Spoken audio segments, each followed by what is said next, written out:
I felt it first while adjusting my portfolio strap, that hard knot pressing against my fingertips at the base of my neck. The college photography exhibition was just 3 days away, my biggest opportunity yet. But this lump sent ice through my veins. At dinner, I finally gathered courage to show my mother, Sarah, and father, Robert, pulling my hair aside with trembling fingers.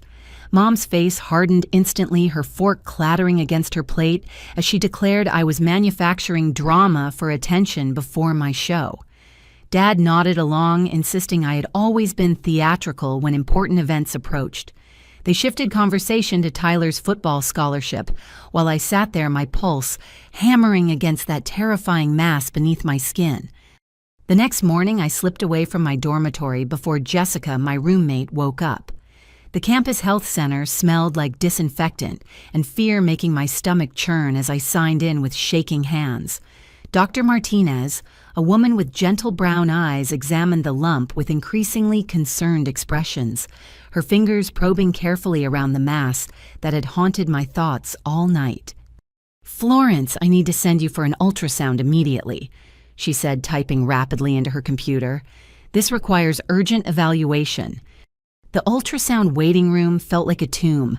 Other students browsed their phones casually while I pressed my palm against my neck, feeling that unwelcome intruder beneath my skin. The technician, a young man named Bradley, initially chatted about the weather, but his demeanor shifted the moment he placed the probe against my neck. His cheerful expression vanished, replaced by professional focus as he captured image after image, occasionally calling out measurements in medical terminology I couldn't understand. "I need to grab Dr. Patel for a second opinion," Bradley said, avoiding my eyes as he left the room. Dr. Patel arrived within minutes, her white coat pristine, and her expression carefully neutral. She studied the screen intently, occasionally directing Bradley to capture specific angles. Their hushed conversation included words like irregular borders and vascular involvement that made my blood run cold. After what felt like hours, Dr. Patel sat beside me, her voice kind but firm. "Florence, we need to refer you to an oncologist as soon as possible. The mass shows concerning characteristics that require specialist evaluation." The word oncologist hit me like a physical blow. Cancer. They were worried about cancer. At 20 years old, with my whole life stretching ahead, that word felt impossible, surreal. Dr. Martinez met me back in her office with a referral packet, her face grave as she explained the urgency. She scheduled an appointment with Dr. Nathaniel Green, supposedly the best oncologic surgeon in the state, for the following week. "Don't wait on this, Florence. Promise me you'll follow through," Dr. Martinez insisted, pressing the papers into my hands. I drove home in a daze, the referral documents on my passenger seat feeling heavier than my camera equipment. The house stood quiet in the afternoon sun, Mom's car absent from the driveway. I should have waited, should have prepared better for this conversation, but fear drove me inside, clutching those papers like a lifeline. The front door hadn't even closed behind me when Mom appeared from the kitchen, her expression shifting from surprise to suspicion as she spotted the medical center envelope in my hands. Before I could speak, she snatched the papers, her eyes scanning rapidly through the medical terminology and urgent recommendations. "Oncologist Florence, what have you done?" Her voice rose with each word, color draining from her perfectly made-up face. "Mom, the doctors said the lump needs immediate evaluation. They're concerned about making money off gullible college students." Sarah's hands moved faster than I could react, tearing the referral into pieces. "These campus doctors get kickbacks for every specialist referral. It's a racket, Florence. I can't believe you fell for this." I watched in growing horror as she strode to the living room fireplace, those crucial papers crumbling in her manicured fingers. The flames consumed my diagnosis, my referral, my proof that something was terribly wrong. Orange light danced across her face as she fed each piece to the fire, her jaw set with determination. "Mom, please, I need those papers. The lump is real, I can feel it growing." She whirled on me, her blue eyes blazing with an intensity that made me step backward. "You've always done this, Florence. Every major event, every important moment for this family, you manufacture some crisis to steal the spotlight. Your brother's scholarship announcement is next week, and suddenly you have a mysterious lump. How convenient. This isn't about Tyler. This is about my health. The front door opened and Dad entered, immediately sensing the tension. Mom explained the situation in clipped tones, painting me as a hypochondriac, seeking attention through false medical scares. Dad's face darkened as he listened, his briefcase hitting the floor with unnecessary force. $2,000, Florence. That's what your little stunt at the health center cost us today. $2,000 for unnecessary tests because you can't handle your brother succeeding. The accusation stung worse than any physical pain.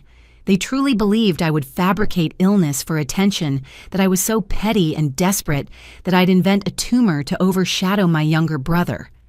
Tears burned my eyes as I pressed my hand against the lump, feeling its undeniable presence. Feel it, then. If you think I'm lying, feel it yourselves. Neither moved toward me. Mom turned back to the fireplace, ensuring every scrap of medical documentation had burned to ash. Dad loosened his tie, his voice taking on the lecturing tone I'd heard throughout my childhood whenever I disappointed them. Your mother and I work ourselves to exhaustion maintaining this family's reputation and stability. We've sacrificed everything to give you and Tyler opportunities we never had. And this is how you repay us, with attention-seeking behavior that could damage our standing in the community. Having a medical condition isn't attention-seeking. Having a condition and imagining one are very different things, Mom interjected, brushing ash from her hands. You're anxious about your exhibition, about graduating next year, about adult responsibilities. That's normal. What's not normal is inventing medical emergencies to avoid dealing with reality. The lump throbbed as if responding to their denial, a steady pulse of wrongness at the base of my neck. But standing there, watching the last wisps of smoke carry away my medical proof, I realized argumentation was futile. They'd made their decision before I'd even walked through the door. In their minds, I was the dramatic daughter who couldn't let her brother shine, who needed constant attention and validation. I'm keeping my follow-up appointment, I said quietly, though I knew the words were hollow without insurance approval or parental support. Dad's laugh held no humor. With what insurance you're on our plan, Florence? No specialist will see you without our authorization, and we're not authorizing treatment for imaginary conditions. Mom smoothed her skirt, already moving past this conversation in her mind. Dinner will be at 6. We're having Tyler's coach over to discuss scholarship details, so please wear something appropriate and try to be supportive of your brother for once. They left me standing there, the smell of burned paper still hanging in the air. My phone buzzed with a text from Jessica asking about my whereabouts, but I couldn't bring myself to respond. How could I explain that my parents had literally burned my cancer screening referral, that they'd rather maintain their perfect family image than acknowledge their daughter might be seriously ill? I climbed the stairs to my childhood bedroom, each step feeling monumental. The lump pulsed with my heartbeat, a constant reminder of the betrayal downstairs. Through my window, I watched our suburban street carry on with normal life. Neighbors walking dogs, children riding bicycles, families who probably believed their parents would protect them from harm. The exhibition didn't matter anymore. My photography, my dreams, my entire future had compressed down to this thing growing inside my neck, and parents who refused to see it. I touched the lump again, mapping its edges, trying to convince myself it hadn't grown since morning. But deep down, I knew the truth, that my parents had just incinerated, along with those medical documents. Something was terribly wrong, and I was running out of time. 3 days after the burning incident, I woke to find a note slipped under my door. Dad's precise handwriting announced a mandatory family meeting at 4 o'clock sharp. No explanation, just the time, and a warning that attendance wasn't optional. My stomach clenched as I read it, the lump at my neck seeming to pulse with fresh anxiety. The morning dragged endlessly.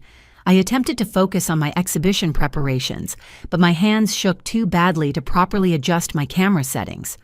Diana at Morrison Gallery called twice about the final setup, but I let it go to voicemail. How could I explain that my parents had scheduled a family tribunal that took precedence over my career? At 5 minutes to 4, I descended the stairs to find the living room arranged like a courtroom. Dad sat in his leather recliner, a manila folder balanced on his knee. Mom perched on the sofa's edge, her posture rigid with purpose. Tyler slouched in the corner armchair, still wearing his football practice jersey, confusion evident in his expression. "Sit," Dad commanded, pointing to the ottoman that placed me at the center of their semicircle. The folder opened to reveal printed pages, WebMD articles, psychiatric journals, blog posts about hypochondria. Mom had highlighted passages in yellow, her notations filling the margins in her schoolteacher script. My mouth went dry as I recognized the hours of research they'd compiled to diagnose me with mental illness, rather than acknowledge the physical mass growing in my neck. "Florence, your mother and I have spent considerable time understanding your situation." Dad began his tone, mimicking the patient voice he used with difficult clients. "We've consulted resources about medical anxiety in young women your age." Mom leaned forward, her perfume overwhelming in the closed space.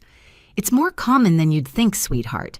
Young women facing major life transitions often manifest physical symptoms as a cry for help.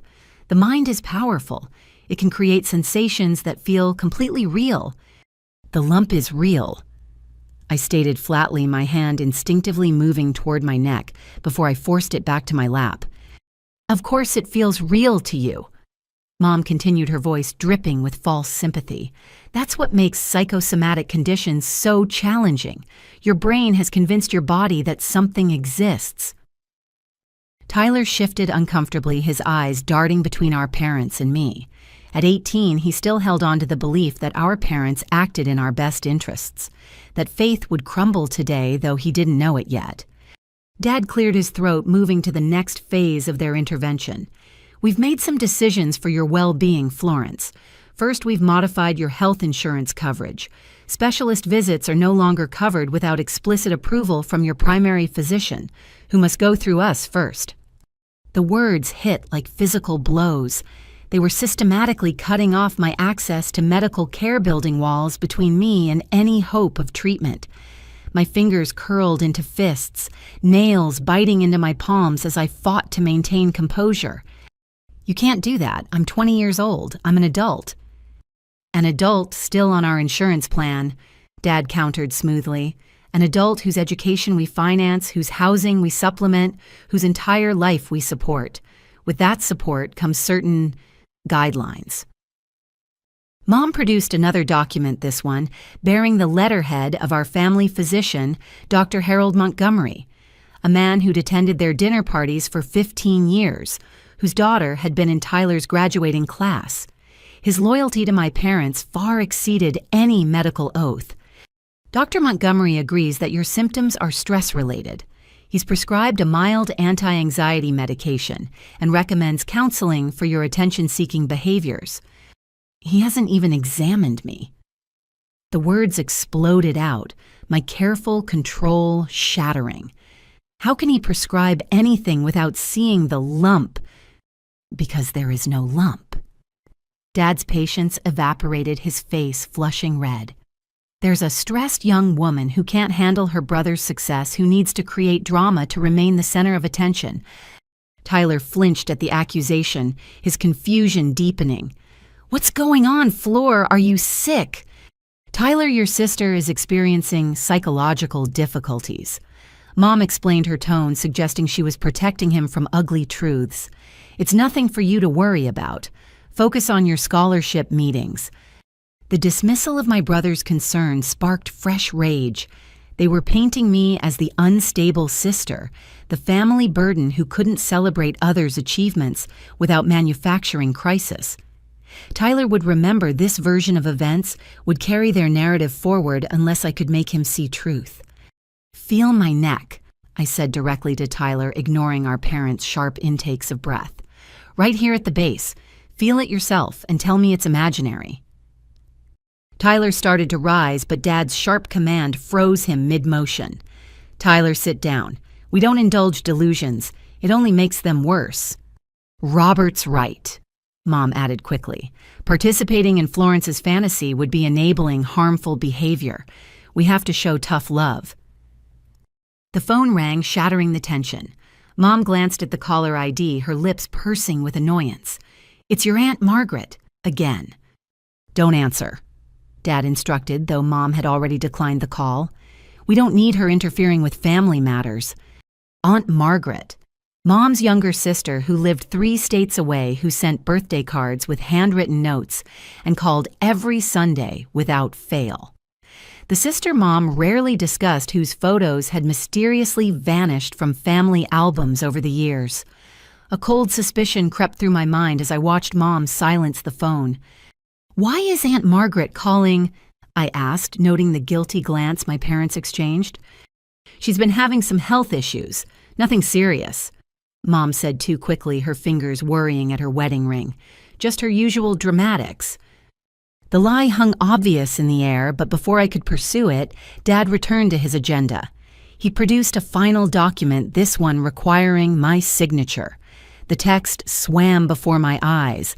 Something about voluntary agreement to family health decisions, acknowledgement of anxiety disorders, consent for modified insurance terms. "Sign it, Florence. Accept help. Stop this destructive behavior before it ruins your future." My future. You're denying me medical care for a growth that could be killing me, and you're worried about my future. The words triggered something in Mom. She stood abruptly, her composure cracking to reveal raw emotion beneath. "Nobody is dying. Nobody in this family is sick. We are healthy, successful people who don't create problems where none exist." Her vehemence startled even Dad. Tyler shrank back in his chair, recognizing Mom's rare but terrifying temper. I'd seen it only twice before. Once when a teacher suggested Tyler might have learning disabilities, and once when a neighbor asked if our family had a history of mental illness. Both times she'd reacted as if personally attacked, as if the mere suggestion of imperfection was unbearable. Sarah, Dad warned, but Mom was beyond restraint. "I won't have it, Robert. I won't have people whispering about us, pitying us, treating us like we're damaged goods. We've worked too hard to build this life, this reputation. I won't let her destroy it with her need for attention." The outburst revealed more than hours of calm manipulation could have. This wasn't about money or insurance or even believing I was lying. This was about image, about the perfect family facade they'd constructed and would protect at any cost. My health, my life meant nothing compared to their social standing. Tyler found his voice quiet but persistent. "What if she's not lying, though? What if there really is something wrong?" The question hung suspended in the sudden silence. For a moment, I saw fear flicker across Mom's face. Not fear for me, but fear of the possibility itself. Then Dad's hand came down on the arm of his chair with finality. "There is nothing wrong except what Florence has created in her mind. This discussion is over." But it wasn't over.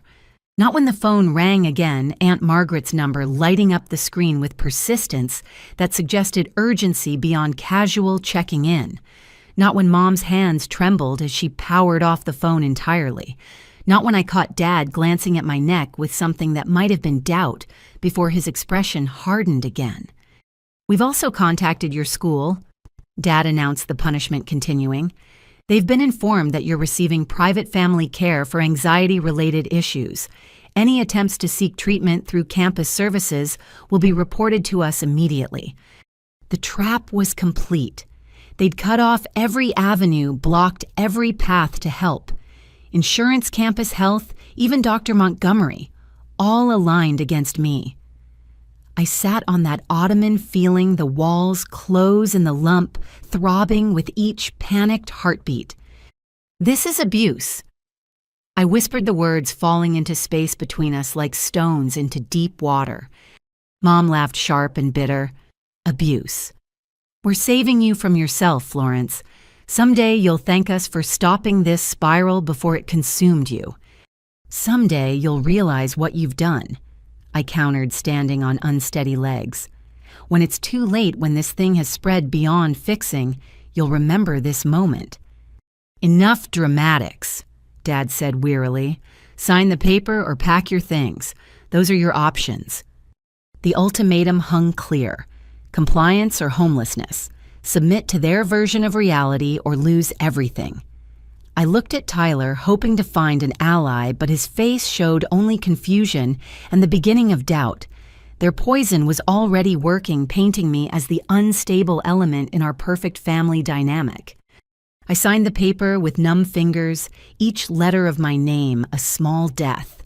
They'd won this round, forced my hand through financial coercion and systematic isolation. But as I climbed back to my room, I pressed my fingers against the lump and made a promise. Somehow, someway, I would find help. Their denial couldn't change biology, couldn't stop whatever was growing inside me. Through my window, I watched Aunt Margaret's name appear once more on Mom's phone screen before she blocked the number entirely. Whatever secrets they were keeping, whatever history they were desperate to bury, it was worth more to them than their daughter's life. That truth hurt worse than any tumor ever could. The morning sun streaming through Morrison Gallery's floor-to-ceiling windows usually energized me, but 3 weeks after the family meeting, I could barely lift my camera bag from my car. Each piece of equipment felt like it weighed 50 pounds, though I knew my Nikon setup hadn't changed. What had changed was my body's ability to carry what had once been effortless. Diana emerged from her office as I struggled with the tripod case, her keen artistic eye immediately cataloging details others might miss.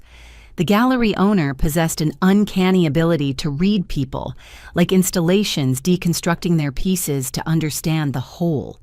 Today her gaze lingered on my neck, though I'd carefully arranged a silk scarf to hide the growing mass. "Florence, darling, you look exhausted. The Henderson wedding shoot isn't until 2.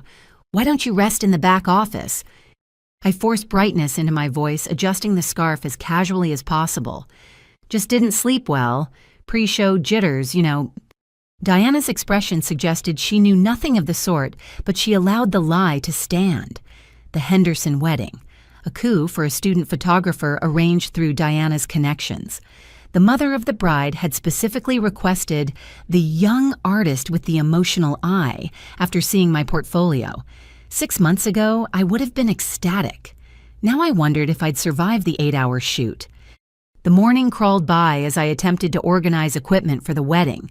My hands trembled while switching lenses, and twice I had to sit down when dark spots danced across my vision. The fatigue went bone deep, unlike anything I'd experienced before. Not the exhaustion of all-nighters or final exams, but something systemic, as if my body was dividing its resources between basic function and fighting an internal war. "Florence, could you grab the reflector kit from the storage room?" Diana called from the front desk where she was finalizing contracts.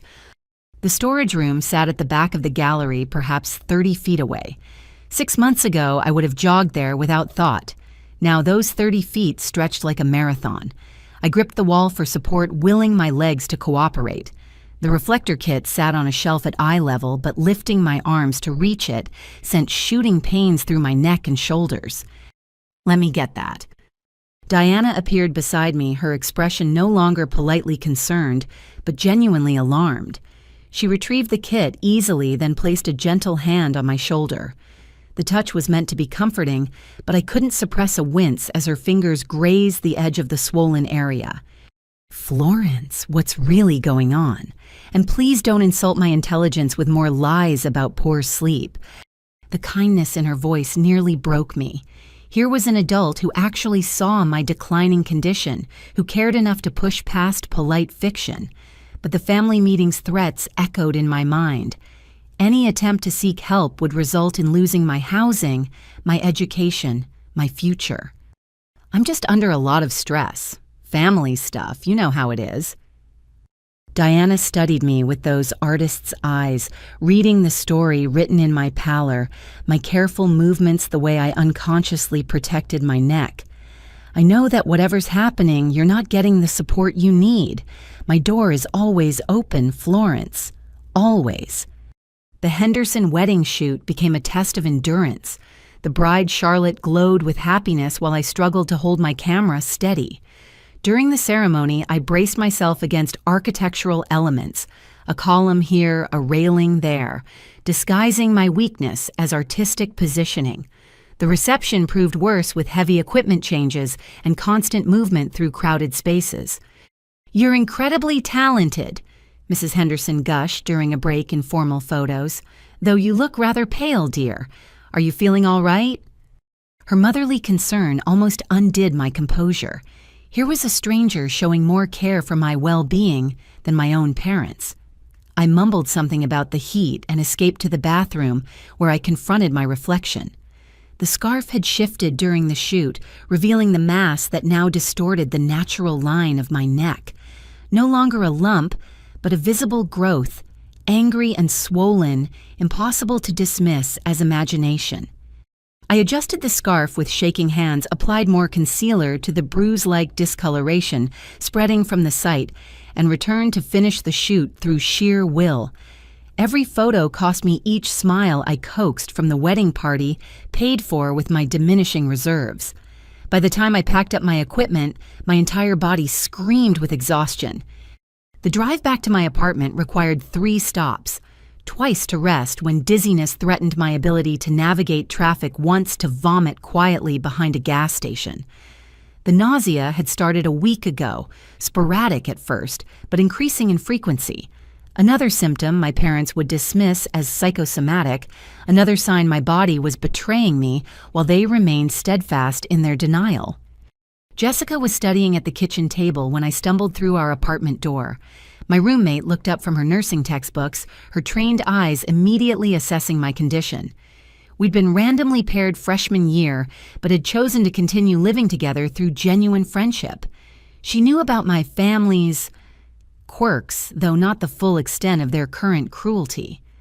"Florence, you look like death. Sit down before you fall down." I collapsed onto our secondhand couch, too exhausted to maintain pretenses. Jessica abandoned her studying to bring me water, her movements efficient with medical training. She perched on the coffee table, watching me struggle to take small sips without triggering more nausea. "How long has this been going on? Really going on, not whatever story you've been telling people." "Since I found the lump, it's getting worse, Jess. Everything's getting worse." Jessica reached for my neck, but I caught her wrist. "Don't. If you feel it, if you confirm it's real, I'll fall apart. And I can't afford to fall apart right now." "You can't afford not to get treatment, Florence. Whatever's going on with your parents, your health has to come first." They removed specialist coverage from my insurance, convinced our family doctor I'm having psychological problems, told the campus health center I'm receiving private care for anxiety. I'm trapped, Jess. Completely trapped. Jessica's expression cycled through disbelief, anger, and determination. "That's medical neglect. It's abuse. There are resources, legal options." "With what money? What lawyer they pay for everything?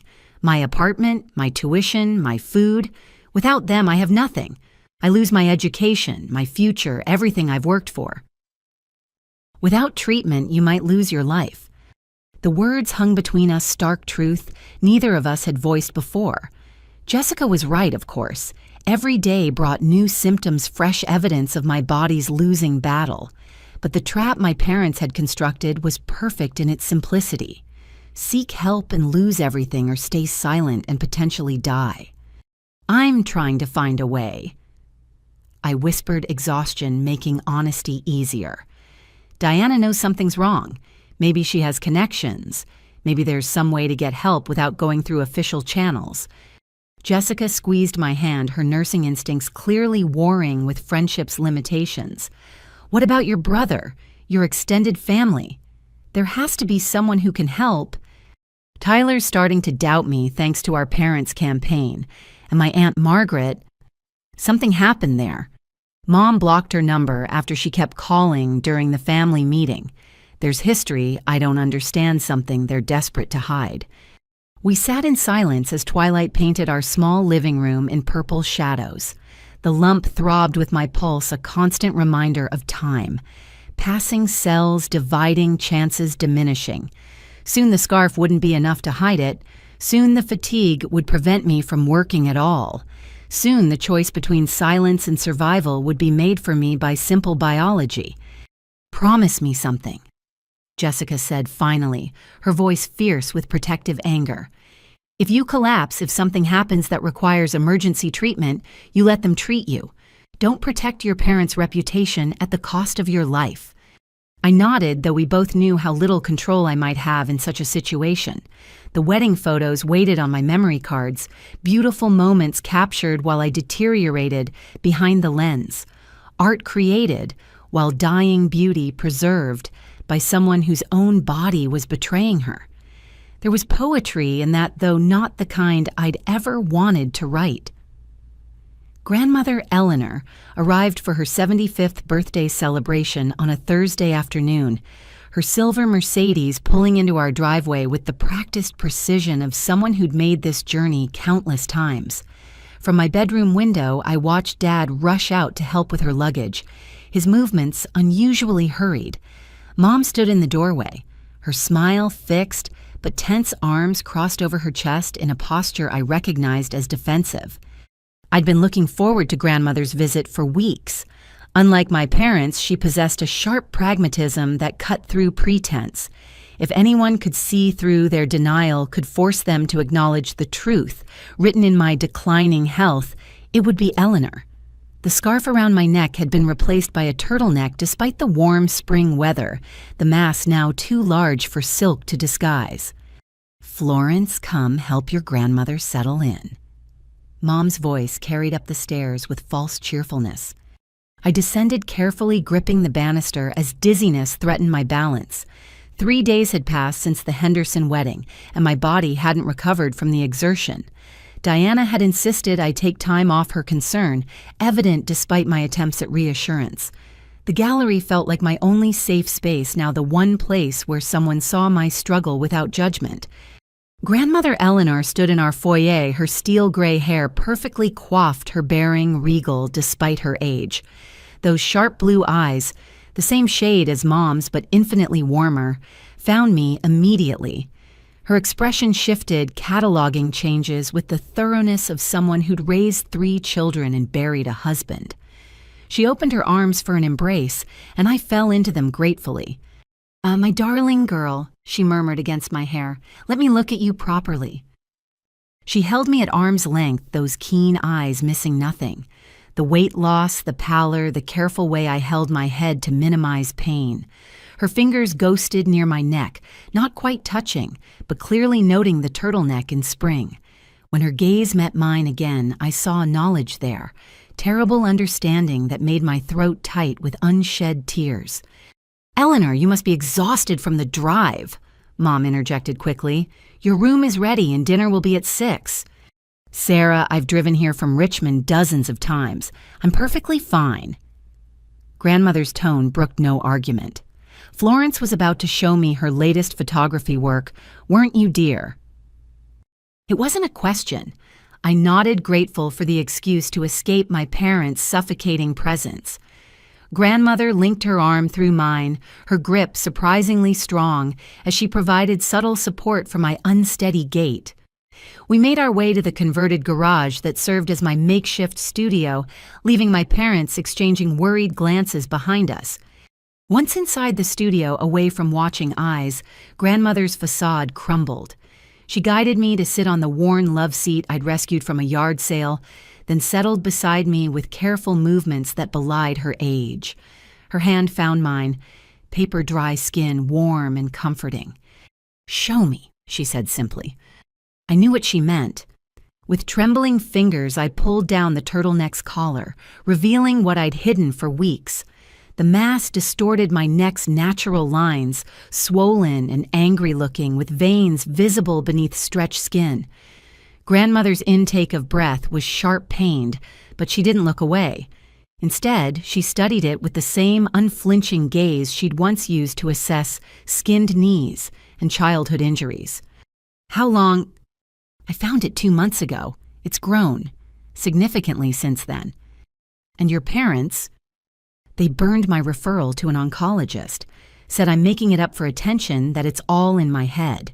They've blocked me from getting treatment, convinced everyone I'm having psychological problems." Grandmother's face went very still, a dangerous kind of quiet I'd rarely seen from her. Her fingers tightened around mine as she visibly struggled with some internal battle. Finally, she spoke, her voice heavy with the weight of secrets. "Florence, I need to tell you." Dad's voice cut through the moment like a blade. He stood in the doorway, his expression carefully neutral, but his posture rigid with warning.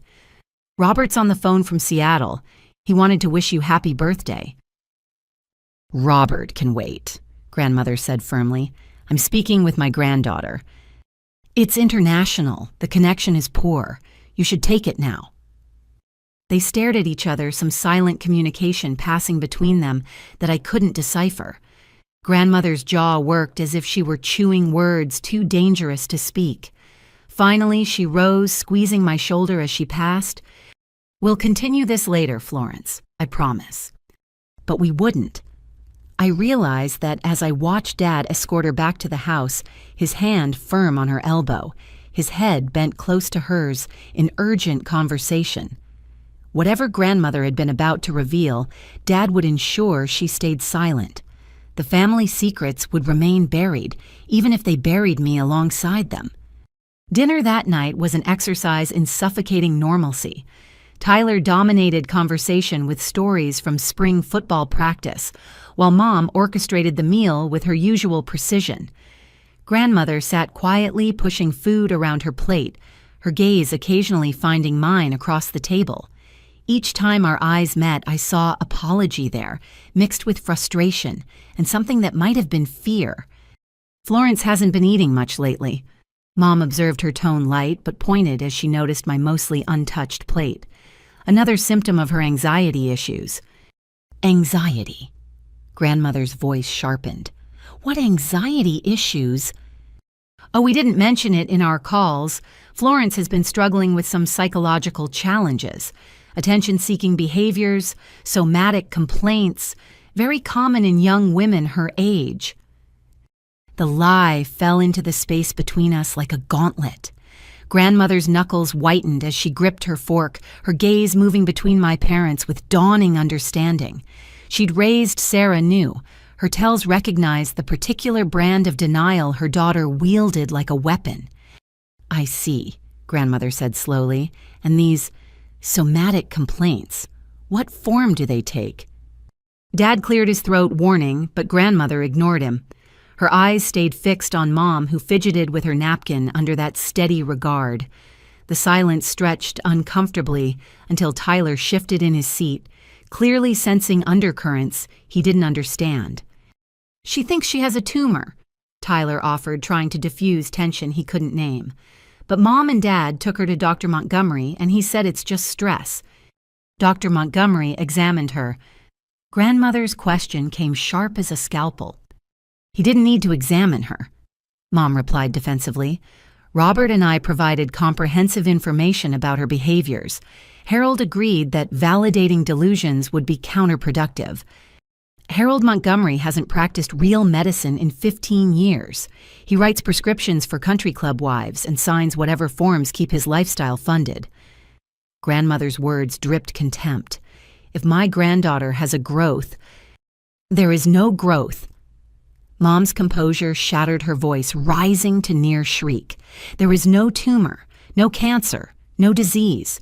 We are not those people, Mother. We are not victims of some genetic curse." The words hung in the air like a confession. Dad reached for Mom's hand, but she yanked away, standing so abruptly her chair scraped against hardwood. Her face had gone blotchy with emotion, years of careful control fracturing in seconds. "Sarah," Grandmother said gently, "denying family history doesn't change. There is no family history Margaret made. Her choices lived her lifestyle. What happened to her has nothing to do with us. Margaret died of thyroid cancer that went undiagnosed for months because she couldn't afford proper screening. She was 25 years old, Sarah. Your sister was 25. The revelation hit me like a physical blow. Aunt Margaret was dead, had been dead for years apparently, while my parents maintained the fiction that she was simply estranged. Phone calls that never connected, birthday cards never returned, a sister erased from existence because her death didn't fit their narrative of genetic superiority. She didn't. Mom's protests tangled together lies too twisted to maintain.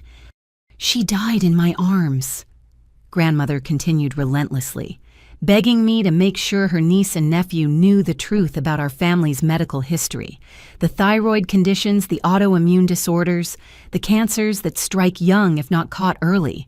I promised her, Sarah. I promised my dying daughter I'd protect her sister's children.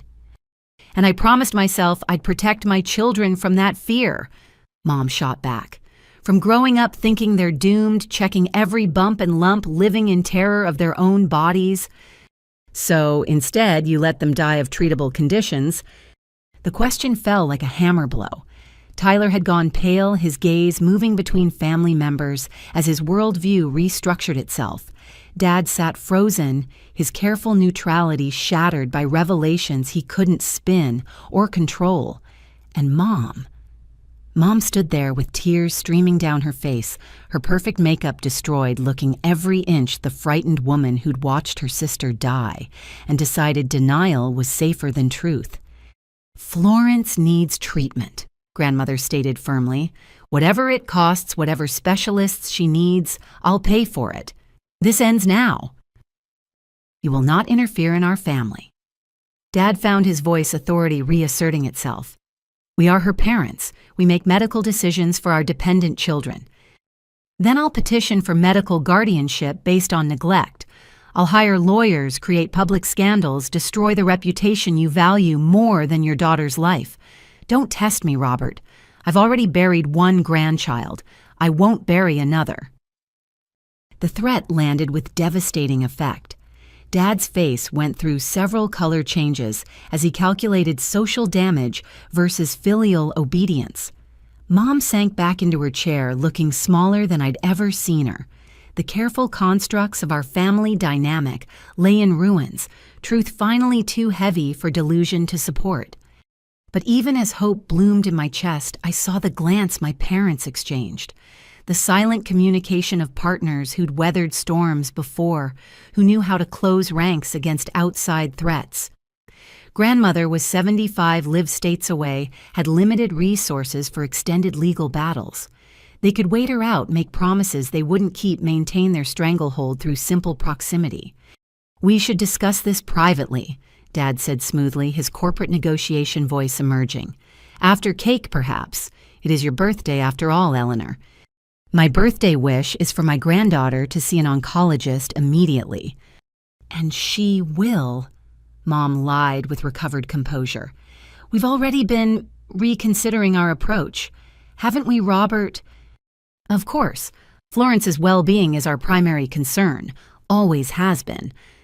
The lies came so easily delivered with such conviction that even I might have believed them if not for months of evidence to the contrary. Grandmother's expression suggested she harbored no such delusions, but she allowed the fiction to stand. Perhaps she, too, needed time to strategize to figure out how to save a granddaughter from parents who preferred a dead child to an imperfect one.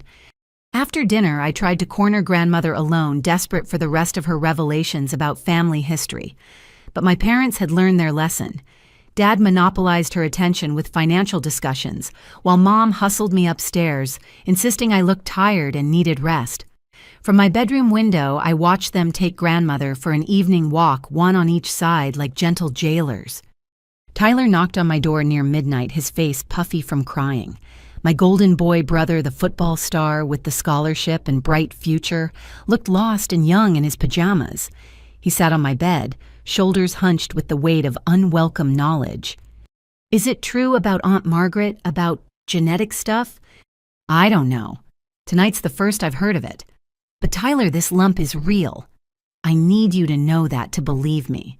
It's real and it's getting worse. He nodded slowly, processing truths that shattered 18 years of parental infallibility. Grandmother seemed really scared. I've never seen her like that before. She recognized something, maybe from Aunt Margaret, maybe from other family history they've hidden. There's so much we don't know, Tyler. So much they've kept from us.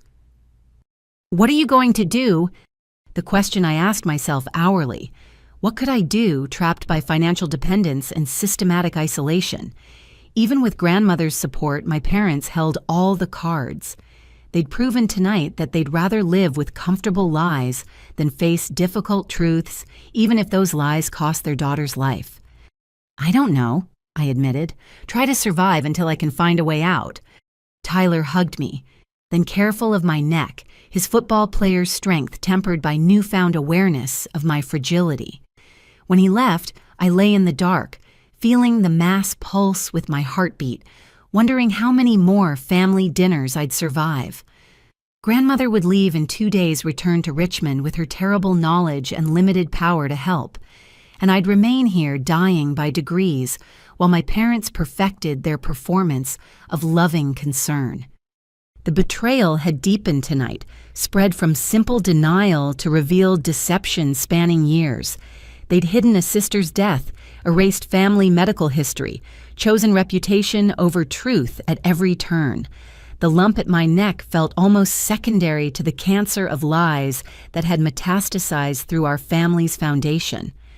Both were killing me, but only one made me wish I were already dead. The morning shift at Bradley's bookstore had always been my sanctuary. Between the gallery work and family chaos, these quiet hours among towering shelves offered peace I found nowhere else. Thomas Bradley, the owner, understood my love for the written word and had hired me sophomore year, despite my lack of retail experience. Now, 8 months later, I could barely manage the simple task of alphabetizing returns. My hands trembled as I lifted a hardcover biography from the cart, its weight seemingly tripled since last week. The book slipped from my weakened grip, landing spine first on the polished floor with a crack that echoed through the empty store. I stared at it, calculating the energy required to bend down, retrieve it, and start again. The equation felt insurmountable. Take your time, Florence. The books aren't going anywhere. Thomas emerged from behind the ancient cash register, his kind face creased with concern. At 53, he moved with the careful grace of someone who'd spent decades navigating narrow aisles and precarious book stacks. His salt and pepper beard couldn't hide the worry in his expression as he watched me struggle with tasks that had once been effortless. I'm fine, just butterfingers today. I lied, forcing myself to reach for the fallen book. The movement sent shooting pains from my neck down my left arm, making me gasp involuntarily. Thomas retrieved the book himself, placing it gently on the cart. Why don't you work the register this morning? I can handle the shelving. But you hired me specifically for the physical work so you could focus on inventory and customer service. I hired you because you treat books like treasures and customers like friends. The rest is just logistics. His kindness threatened my carefully maintained composure. Thomas had never pried into my declining health, never questioned the scarves and turtlenecks in increasingly warm weather.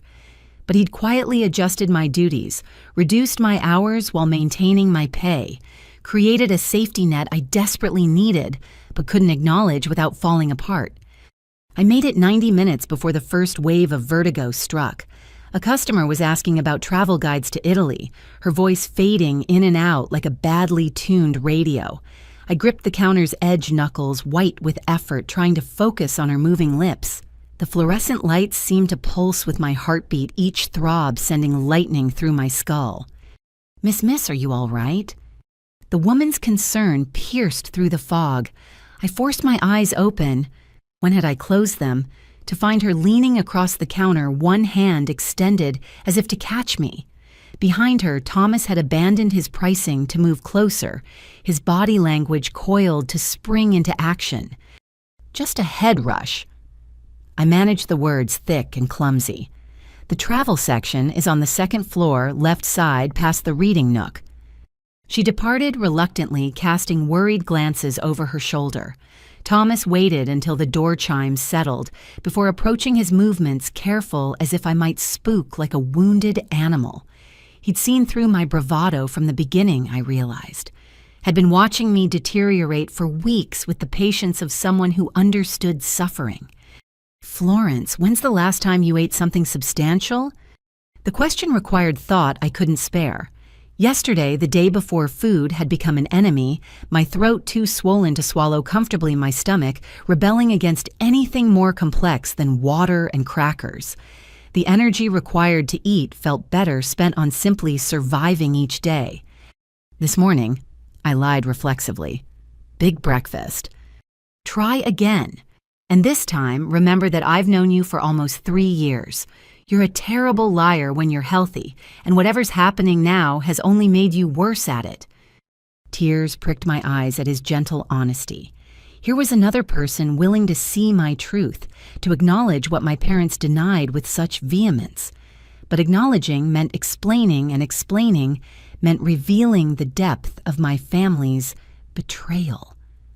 The words tangled in my throat, trapped behind the mask that grew larger each day. Thomas, I can't talk about it, please." He nodded slowly, decision crystallizing in his weathered features. "All right. But you're taking a break. There's soup in my office fridge.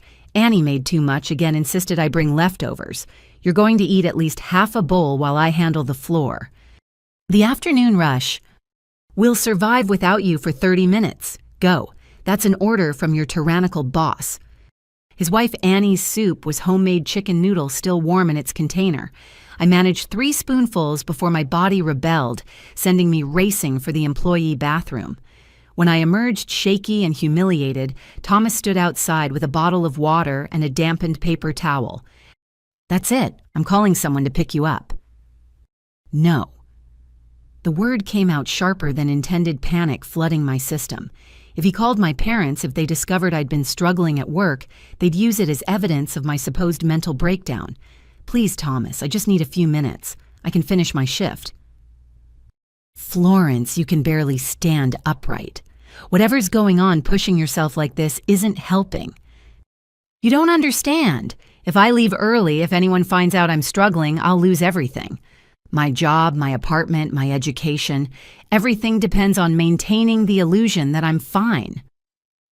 He studied me with eyes that had seen too much of the world's cruelty.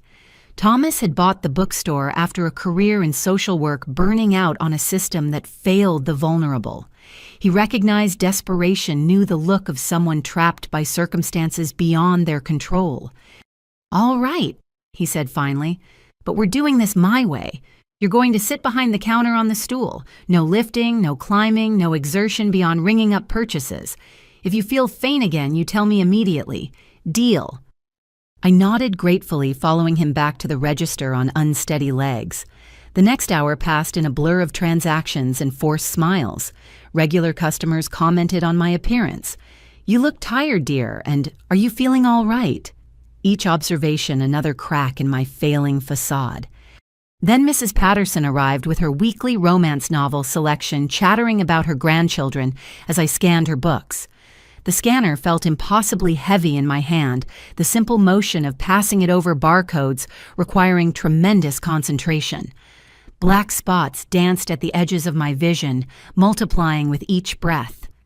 "Florence." Mrs. Patterson's voice seemed to come from very far away. "Honey, you're swaying." I tried to respond, to reassure her that everything was fine, but my tongue felt thick, uncooperative, and the black spots were joining together into a creeping darkness that consumed my peripheral vision. The last thing I heard was Thomas shouting my name before the world tilted sideways and disappeared entirely. Consciousness returned in stages. The smell of old paper and coffee, the feel of cool concrete beneath my cheek, voices raised in urgent discussion. I lay still, taking inventory of my body while keeping my eyes closed. The pain in my neck had spread down my spine, a line of fire that made even breathing an ordeal. "Ambulance is 3 minutes out." Thomas's voice tight with worry. "Should we move her, Mrs. Patterson?" near tears. "No, keep her still. Florence, can you hear me?" I opened my eyes to find Thomas kneeling beside me, his face upside down from my position on the floor. Behind him, Mrs. Patterson clutched her romance novels like prayer books, her expression stricken. Other customers had formed a loose circle, their faces mixtures of concern and morbid curiosity. "Don't," I whispered, panic giving me strength to push up on one elbow. "Please, Thomas, cancel the ambulance. I can't go to the hospital." "You collapsed, Florence. You need medical attention." "I can't. They'll call my parents. I can't. Please." But it was too late. Sirens wailed in the distance, growing louder with each second. Soon EMTs would arrive, would see the mass distorting my neck, would ask questions I couldn't answer without revealing months of deliberate neglect. The hospital would want insurance information, emergency contacts would insist on notifying my parents as their barely adult daughter arrived unconscious and obviously ill. Thomas gripped my hand as the sirens reached deafening levels. "Whatever's been happening, it ends here. You're going to get help whether your parents approve or not." The bookstore's door chimes sang their gentle song as EMTs rushed in with equipment and professional efficiency. They surrounded me with skilled hands and careful questions, their faces carefully neutral as they cataloged vital signs that told a story of systemic failure. One of them, a young woman with kind brown eyes, carefully moved my collar to place monitoring equipment and couldn't suppress her intake of breath. "How long have you had this mass, honey?" "2 months. I admitted, too exhausted for lies. "Maybe longer."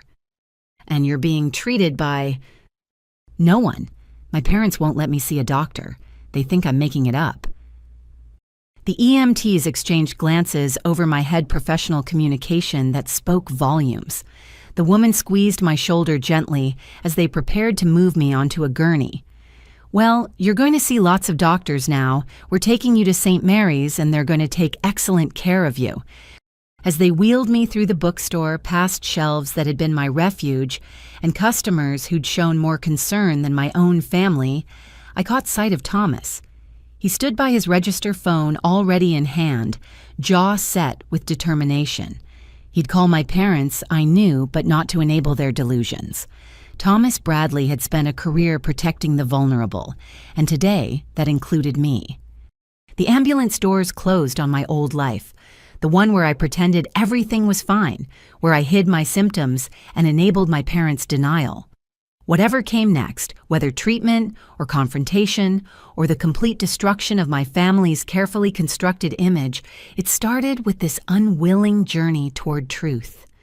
The sirens wailed as we raced through familiar streets, each turn taking me closer to a reckoning 2 months in the making. The mass at my neck throbbed with my racing heartbeat, no longer hidden, no longer denied. For better or worse, my collapse at Bradley's bookstore had brought everything into the light. The emergency room at St. Mary's Hospital buzzed with controlled chaos, but my cubicle felt like an island of terrible stillness. I'd been here 2 hours, poked and prodded by a succession of increasingly concerned medical professionals. The initial EMT report had triggered a cascade of tests, each result adding urgency to my case. Now I waited for Dr. Walsh, the emergency attending physician, to return with the MRI results. The machine had been a nightmare of claustrophobia and noise, 45 minutes of lying perfectly still, while magnetic fields mapped the invader in my neck. The technician had maintained professional composure, but I'd caught her expression when she thought I wasn't looking. The same recognition I'd seen in every medical professional who'd examined me today. Whatever they saw, it wasn't good. Florence. I'm Maria Santos from Patient Services. A woman entered carrying a clipboard and wearing the carefully neutral expression of someone trained to deliver difficult news. "I understand you're here alone. We should discuss your insurance situation and contact your emergency contacts. My parents have been called. They're on their way." Maria settled into the visitor's chair, her movements practiced and soothing. "I see you're listed on your parents' insurance, but there are some flags in the system about coverage limitations. Can you tell me about that?" The whole sordid story spilled out. The burned referral, the family meeting, the systematic blocking of medical care. Maria's expression never changed, but her note-taking became increasingly rapid. When I finished, she set down her pen with careful deliberation. "Florence, what your parents have done may constitute medical neglect. You're 20 years old, legally an adult. There are options available to ensure you receive necessary treatment regardless of their consent." "But they pay for everything, school, housing, food." "Your life is worth more than tuition. We have emergency funds, charity care programs, legal advocates who specialize in cases like yours. But first, let's see what Dr. Walsh has found." As if summoned by her words, Dr. Walsh appeared in the doorway. Mid-40s with prematurely gray hair, he carried himself with the gravity of someone about to deliver life-altering news. The large envelope in his hands contained films that would either validate months of suffering or confirm my parents' accusations of attention-seeking. "Florence, I've reviewed your MRI results with our radiologist and oncology team." He pulled the films from their envelope, holding them up to the fluorescent light. "This mass at the base of your neck is approximately 6 centimeters in diameter. It's pressing against your trachea, which explains your breathing difficulties, and has begun to infiltrate surrounding tissue structures." The image looked alien, a white starburst of wrongness where smooth tissue should be. 6 centimeters, larger than a golf ball, smaller than a tennis ball, but devastating in its implications. Dr. Walsh traced the edges with his pen, indicating tendrils that reached like grasping fingers toward vital structures. "Based on the imaging and your blood work, we're looking at what appears to be an aggressive thyroid malignancy. The good news is that it's still operable, though barely. Another few weeks of growth and we'd be having a very different conversation." Cancer. The word felt strange in my mouth, simultaneously validating and terrifying. "It's actually cancer." "I'm afraid so. We'll need to do a biopsy for specific typing, but given the imaging characteristics and your symptoms, I'm confident in this preliminary diagnosis. The question now is how quickly we can get you into surgery." Maria leaned forward. "Dr. Florence's parents have been preventing her from seeking treatment. They've blocked her insurance coverage for specialists and convinced her primary physician she's having psychological problems." Dr. Walsh's professional mask slipped, revealing genuine anger. This young woman has a visible tumor that any first-year medical student could identify. How could any parent—" He stopped himself, professionalism reasserting. "I apologize. Let's focus on moving forward." "My parents will be here soon," I said quietly. "They'll try to remove me, claim I'm being dramatic, that you're overreacting." "They can try," Dr. Walsh said firmly, "but you're admitted under my care now and I won't release you without treatment. Maria, can you please have security on standby and contact our legal team about emergency medical custody if needed?" The preparation proved prescient. 20 minutes later, my parents burst through the emergency room doors like avenging angels of denial. Mom's perfect composure had cracked makeup smeared from angry tears. Dad's face bore the purple flush of rage his executive presence wielded like a weapon against anyone in his path. "Where is our daughter?" Dad demanded of the first nurse he encountered. "Florence Mitchell. We're taking her home immediately." I heard their voices before I saw them, that familiar combination of authority and barely controlled hysteria. Maria squeezed my shoulder reassuringly before stepping out to intercept them. Through the thin curtain, I could hear the collision of irresistible force meeting immovable object. "Mr. and Mrs. Mitchell, I'm Maria Santos from Patient Services. Your daughter is receiving critical care." "Our daughter is a hypochondriac who's wasting valuable hospital resources," Mom interrupted. "We have documentation from our family physician about her attention-seeking behaviors." "Ma'am, your daughter has a 6-centimeter mass at the base of her neck that's threatening her airway. She requires immediate oncological intervention." Silence fell like a dropped stone. For 3 heartbeats, the only sounds were distant monitor beeps and rolling gurneys. Then Dad's voice, lower, but more dangerous. "You're mistaken. Our daughter has anxiety. Dr. Montgomery confirmed. Would you like to see the MRI results?" Dr. Walsh had joined the conversation, his tone brooking no argument, because I'd be happy to show you exactly what 2 months of denied treatment have allowed to grow in your daughter's neck. The curtain pulled back to reveal my parents flanked by medical professionals. Mom's face had gone pale beneath her smeared mascara, her hands clutching her purse like a lifeline. Dad maintained his aggressive posture, but uncertainty flickered in his eyes. Behind them, a security guard stood at discreet attention. Florence. Mom breathed, taking in my hospital gown, the IV line, the monitors recording vital signs that told their own truth. "What have you done?" "She's gotten help," Dr. Walsh answered for me. He clipped the MRI films to the light box mounted on my cubicle wall, illuminating my disease for all to see. "This is your daughter's thyroid mass. These white areas indicate tissue invasion. This narrowing here is where it's compressing her trachea. Without treatment, she had perhaps 6 to 8 weeks before complete airway obstruction." My parents stared at the films as if they could will them to change, to transform into the psychological manifestation they'd insisted upon. Dad recovered first, his business instincts seeking angles and exits from this unwelcome reality.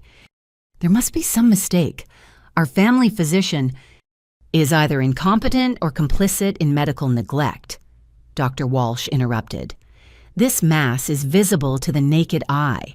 It's palpable through basic examination. No competent physician could miss this, which means he chose not to look."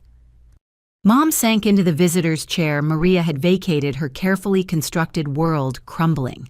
She reached toward my neck with trembling fingers, stopping just short of contact. For the first time in 2 months, she truly saw what she desperately avoided.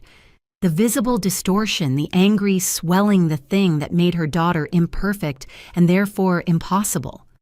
"Just like Margaret," she whispered the words barely audible. "Oh God, it's exactly like Margaret." Margaret. Dr. Walsh's attention sharpened. "Family history of thyroid cancer." My sister, Mom, admitted, tears flowing freely now. "She died at 25, the same type of mass, the same location. We couldn't afford... She didn't have insurance by the time anyone took it seriously." "And you thought denying your daughter's symptoms would somehow prevent history from repeating." Dr. Walsh's disgust was barely concealed. "Genetic predisposition doesn't care about your denial, Mrs. Mitchell. It only cares about early detection and treatment."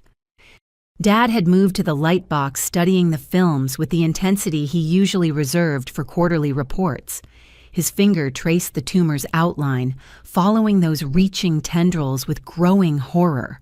When he turned back, his face had aged a decade in minutes. "How soon can she have surgery?" The question marked a fundamental shift. Not whether, but when. Not denial, but acceptance forced by irrefutable evidence. Dr. Walsh relaxed marginally, recognizing the pivot from adversary to ally. "We're scheduling her for Thursday with Dr. Patricia Kumar, our head of oncological surgery. 3 days to stabilize her levels and ensure she's strong enough for the procedure. It'll be extensive. The mass has infiltrated significantly. We may need to remove substantial tissue, possibly requiring reconstruction." "Whatever it takes," Dad said quietly. "Whatever she needs." "We'll pay for everything," Mom added, her voice hollow with shock. "The best rooms, the best surgeons, whatever insurance won't cover." "Actually," Maria interjected smoothly, "Florence may qualify for independent coverage given the documented medical neglect. We'll need to explore all options to ensure continuity of care." The implications hung heavy. Potential legal ramifications, social services involvement, the complete dismantling of their carefully maintained facade. I watched my parents absorb this new reality, saw them finally understand that their denial had nearly killed their daughter. Can we have a moment alone with Florence?" Mom asked, her usual commanding tone replaced by something small and broken. Dr. Walsh glanced at me for permission. I nodded slowly, though exhaustion made even that simple movement difficult. The medical team filed out Maria, touching my hand in silent support. Security remained visible through the doorway, a reminder that my parents' power had limits within these walls. Mom approached cautiously as if I might shatter at contact. Her fingers ghosted over the mass she'd denied for months, finally acknowledging its undeniable presence. Dad stood behind her, his hand on her shoulder, both of them looking lost in this new landscape where their daughter had cancer, and they were the villains in her story. "We were so afraid," Mom whispered. After watching her die slowly while we stood helpless, we couldn't face it happening again. So you decided to let it happen faster." The words came out harsher than intended, months of suppressed anger finding voice. Dad flinched as if slapped. "We thought, if we didn't acknowledge it, if we refused to let it be real..." "Cancer doesn't care about your acknowledgement. It grows regardless. Every day you denied it, every doctor's appointment you blocked, every time you called me attention-seeking. The tumor just got bigger, stronger, harder to remove." "We know," Mom sobbed. "We know, baby. We're so sorry. We'll do better. Be better. Whatever you need. I need surgery. I need treatment. I need parents who believe me when I say something's wrong with my body." They nodded in unison, broken dolls, accepting whatever terms might buy forgiveness. But trust once shattered doesn't rebuild with simple apologies. They'd chosen their reputation over my life, their comfort over my health. The mass in my neck would be removed, but the scars of their betrayal would last far longer than any surgical incision. "Thursday," I said finally. "We focus on Thursday. Everything else we'll deal with after I survive this." If I survived this. The unspoken possibility lingered as my parents retreated to the waiting room, their empire of denial reduced to rubble by black and white films that showed death growing in increments. The MRI had revealed more than cancer. It had exposed the malignancy of their love, conditional and image-obsessed, willing to sacrifice truth for the comfort of lies. Dr. Walsh returned to discuss pre-operative procedures, his professional kindness a balm after the emotional bloodletting. As he spoke of biopsies and staging of survival rates and treatment protocols, I touched the mass that had saved me through its very existence. Without its undeniable growth, I might have believed their gaslighting might have accepted that my pain was psychological rather than physical. The tumor had forced truth into light, dragged secrets from shadows, made denial impossible, even for masters of self-deception. In trying to kill me, it had paradoxically set me free. The hospital room felt different at night, transformed from clinical efficiency to something more intimate and vulnerable. Maria Santos had pulled strings to keep me in a private room for observation, away from the emergency department's chaos. The official reason involved monitoring my compromised airway, but I suspected she wanted to create a safe space away from my parents' influence. Tyler arrived at 8:30, still in his football practice gear, grass stains on his knees and worry etched across his young face. He'd driven himself, defying our parents' instructions to wait until they could properly explain the situation. One look at me truly looked without their filter of denial, and his composure cracked. "Jesus, Floor, it's huge. How did they not see this?" He approached slowly, as if I might break from sudden movement. The brothers who'd once wrestled in the backyard now faced each other across a chasm of medical neglect and family lies. I could see him processing the visible evidence, reconciling the sister he thought he knew with the patient before him. "They saw it," I said quietly. "They just chose not to believe it." Tyler sank into the bedside chair, his athletic frame folding in on itself. Somewhere between the family meeting and this moment, my little brother had begun his journey toward uncomfortable adulthood, the kind that comes from discovering your protectors can be your greatest threats. "I found something," he said after a long silence. "After grandmother's visit, after what she said about Aunt Margaret, I went looking." My heart rate monitor betrayed my sudden interest, beeping faster as Tyler pulled out his phone. He'd photographed pages from what looked like old documents, the images slightly blurry but readable.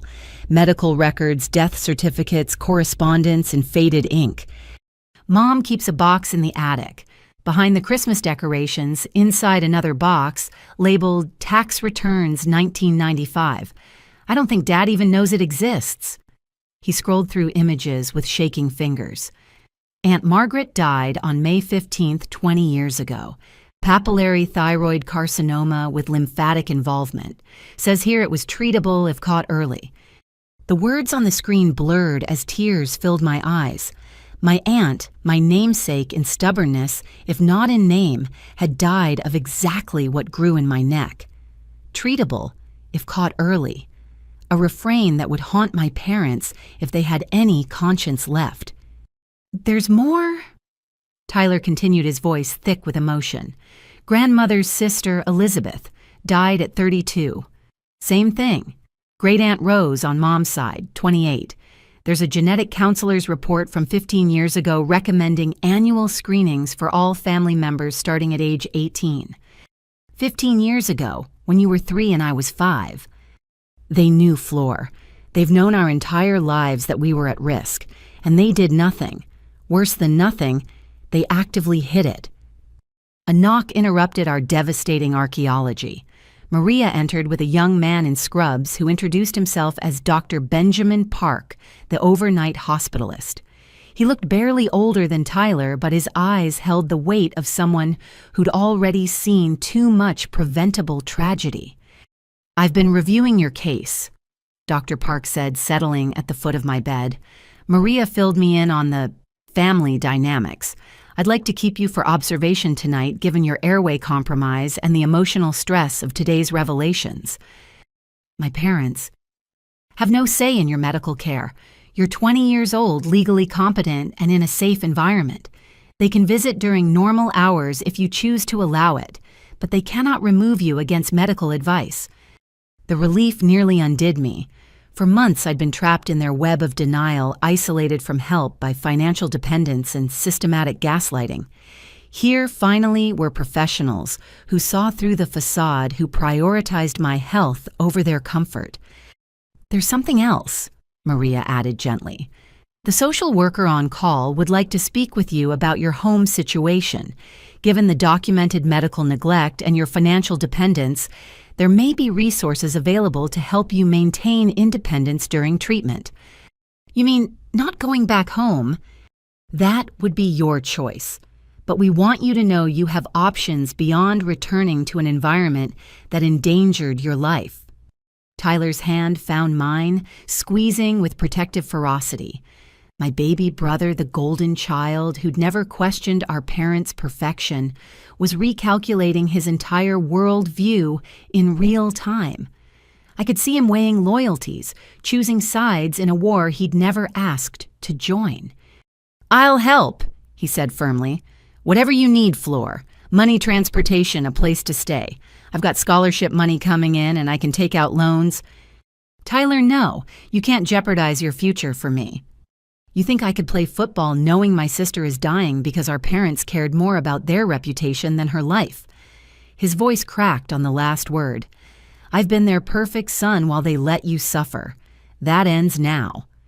Dr. Park cleared his throat diplomatically. While family support is valuable, let's focus on immediate medical needs.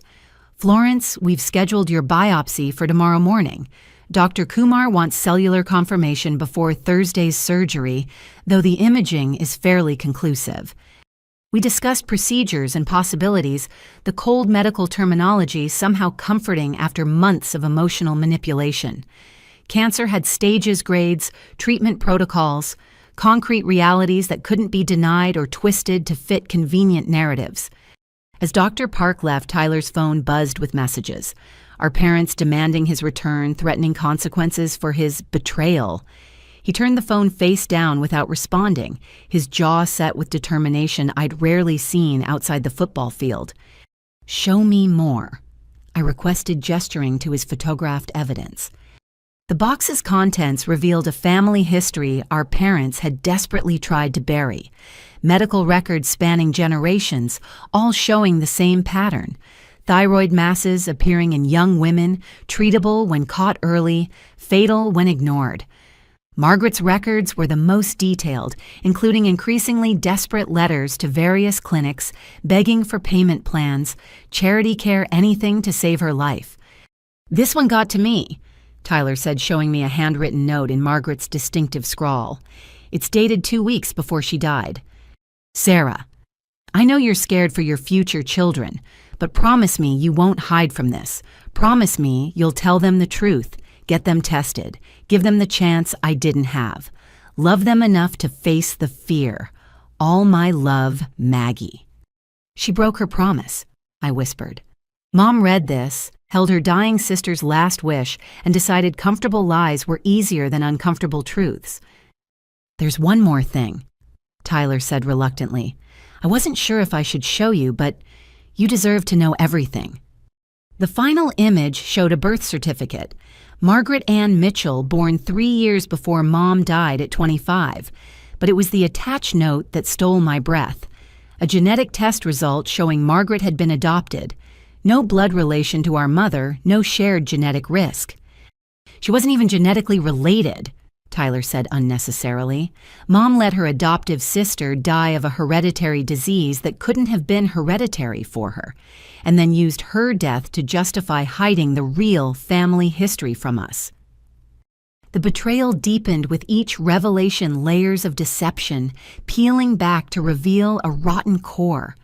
Our parents hadn't just denied my illness, they'd built entire false narratives, created fictional genetic connections, used a beloved sister's death as an excuse for cowardice. "I can't go back there," I said with sudden clarity. "Even after surgery, even if they apologize and promise to change, I can't live with people who would rather see me dead than imperfect." Tyler nodded, already thinking ahead with the strategic mind that made him a star quarterback. "Jessica would let you stay with her. Or there's my friend Marcus. His family has that garage apartment they've been wanting to rent. We'll figure it out, Flor. You're not alone anymore." Maria returned with forms about medical power of attorney, emergency contacts, insurance alternatives.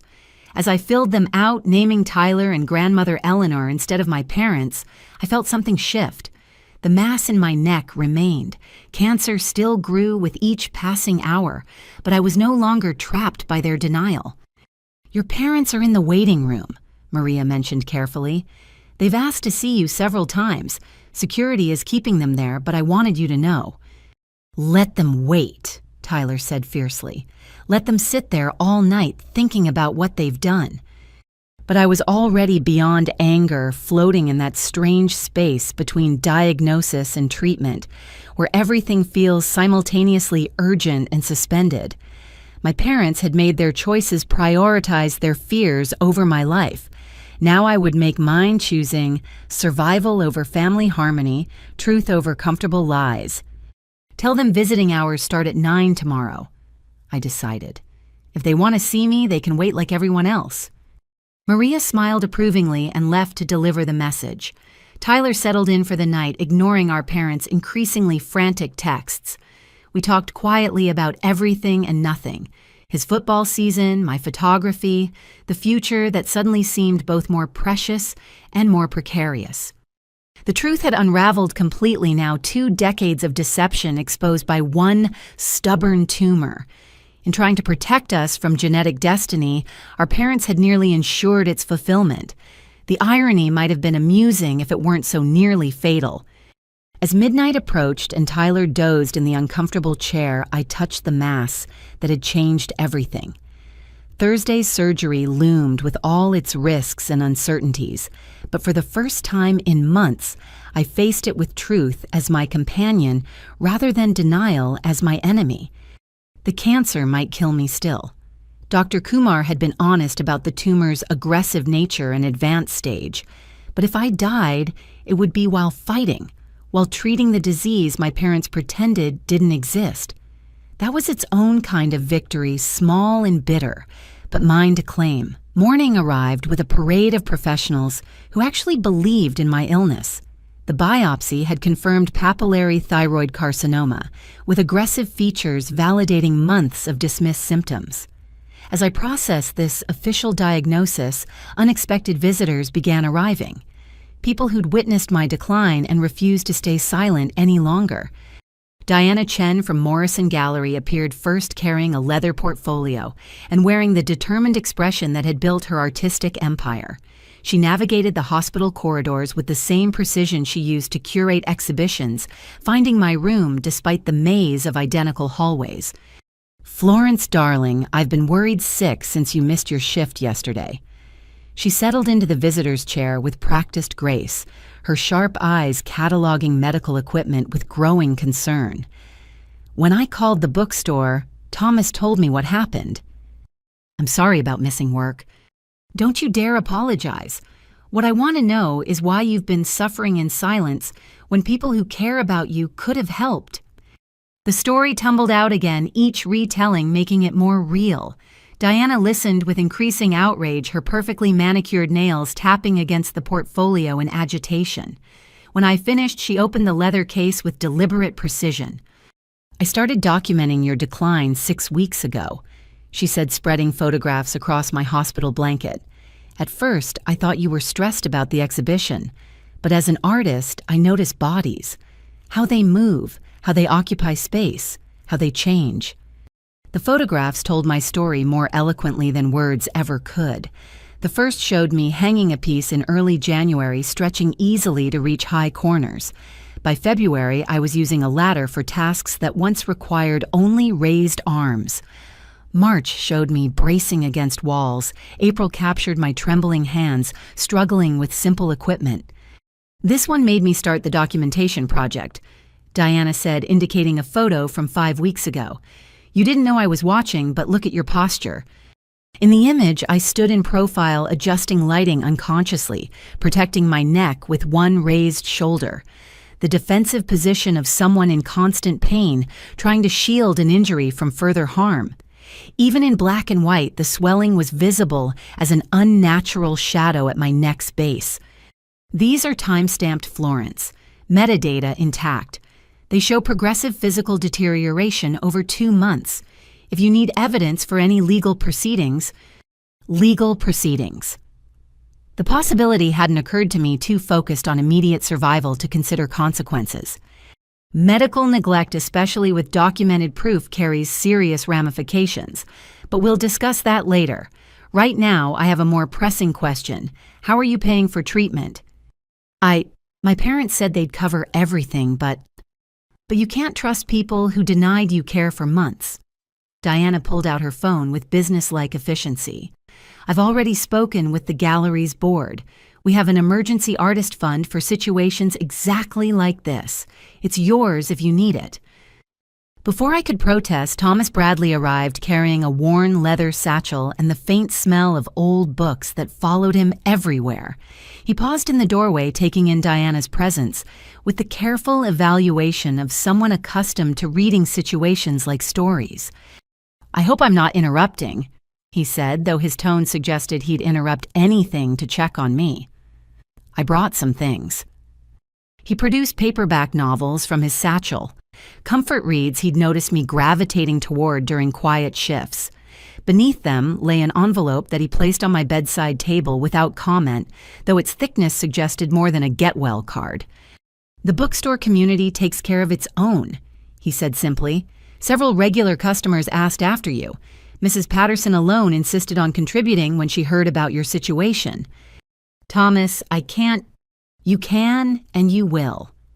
Do you know how many times you've helped elderly customers to their cars with heavy bags?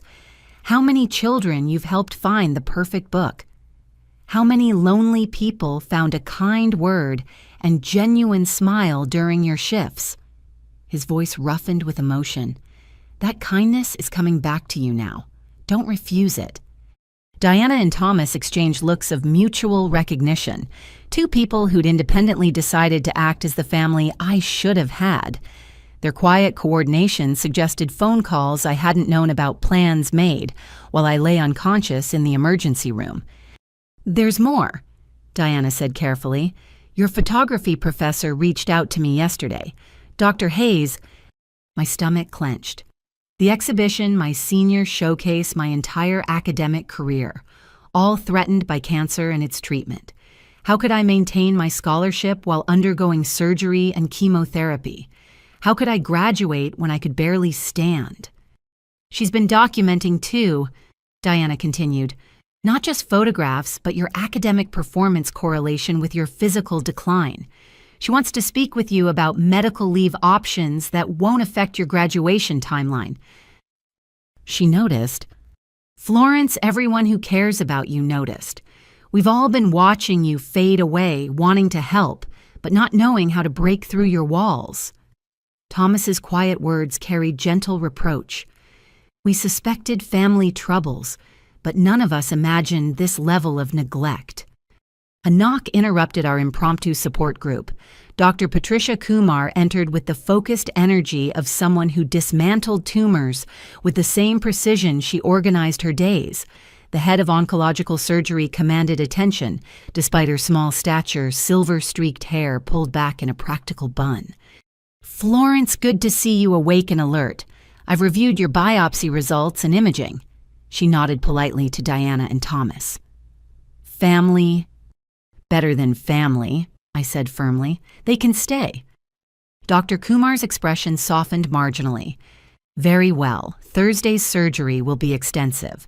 The tumor has infiltrated beyond the thyroid into surrounding structures. We'll need to remove the thyroid entirely, several lymph nodes, and possibly portion of the affected muscle tissue. But you can get it all. I believe so, though I won't know definitively until I'm operating. The good news is your age and general health work in your favor. Recovery will be challenging, but your prognosis is ultimately positive if we achieve clean margins. Diana was already taking notes, her gallery management skills translating seamlessly to medical advocacy. What about reconstruction cosmetic considerations? We'll minimize scarring where possible, but functionality takes precedence. There will be a visible incision and possible voice changes depending on nerve involvement. I don't care about scars, I said quickly. Just get it out, all of it. Dr. Kumar smiled, the expression transforming her serious face. That's exactly the attitude I like to see. Now let's discuss pre-operative protocols. As she outlined the surgical plan, more allies arrived. Jessica burst through the door, still in her clinical rotation scrubs, having abandoned her nursing placement the moment she heard. Dr. Hayes followed shortly after, carrying a folder thick with documentation and wearing the fierce expression of an educator protecting her student. I've been in touch with the dean, Dr. Hayes announced without preamble. Medical leave with full accommodation is already approved. Your scholarship is safe. Your graduation timeline flexible. Focus on healing. Your education will be waiting when you're ready. The room filled with people who'd chosen to show up to fight for me when my own parents wouldn't. Each brought their own form of support: financial, emotional, practical. Thomas had arranged coverage for my bookstore shifts indefinitely. Diana had already rescheduled my gallery commitments. Jessica offered her apartment as recovery space away from my parents' toxic environment. We've also started something else, Diana said, pulling up her phone. With your permission, of course. But people want to help Florence. The GoFundMe page showed a professional photograph. One of Diana's artistic documentations of my decline transformed into a rallying cry. The story, written with Thomas's literary skill, laid out facts without melodrama. In 6 hours, it had raised $8,000. The bookstore customers, gallery patrons, your classmates. Word spreads in a small city. Your parents may have failed you, but your community hasn't. Tears came then, unstoppable and cleansing. For months I'd carried this burden alone, convinced that seeking help meant admitting weakness. But these people saw strength in survival courage, in continuing to show up, even as my body betrayed me. They'd watched me fade and chosen to illuminate what my parents tried to keep in shadow. There's one more thing, Dr. Hayes said quietly. I've documented everything, Florence. Every missed class, every extension request, every time you nearly fainted during critiques but insisted on finishing your presentation. If you choose to pursue legal action for medical neglect, I'll testify. We all will, Thomas added firmly.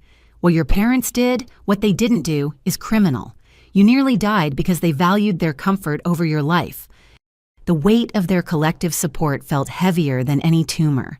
Here were adults who'd acted as parents should, observing symptoms, expressing concern, offering help without conditions. They'd created a safety net while my actual parents cut every rope that might have saved me. I don't know how to thank you all, I managed through tears. You live, Diana said simply. You have the surgery, you fight this cancer, and you live. That's all the thanks any of us need. Dr. Kumar had watched our interaction with interest, accustomed to family dynamics, but perhaps not to chosen families forming in hospital rooms. She made additional notes, her expression thoughtful. You'll need someone to sign as medical power of attorney for the surgery, someone you trust to make decisions if complications arise. Tyler, I said without hesitation. My brother, he turned 18 last month. And after surgery, you'll need consistent care during recovery, someone to monitor for complications, help with medications. She'll stay with me, Jessica said firmly. I'm in my final year of nursing school. I can handle post-operative care. I'll arrange transportation to all follow-up appointments, Thomas offered. Meal delivery is already being coordinated through the gallery, Diana added. Several of our featured artists are excellent cooks who want to contribute. Dr. Kumar nodded approvingly. It seems you have better support than most patients with involved families. I'll have the social worker bring the necessary paperwork. As afternoon wore on, my room became command central for the small army organizing around my care. Phone calls were made, schedules, coordinated contingency plans developed.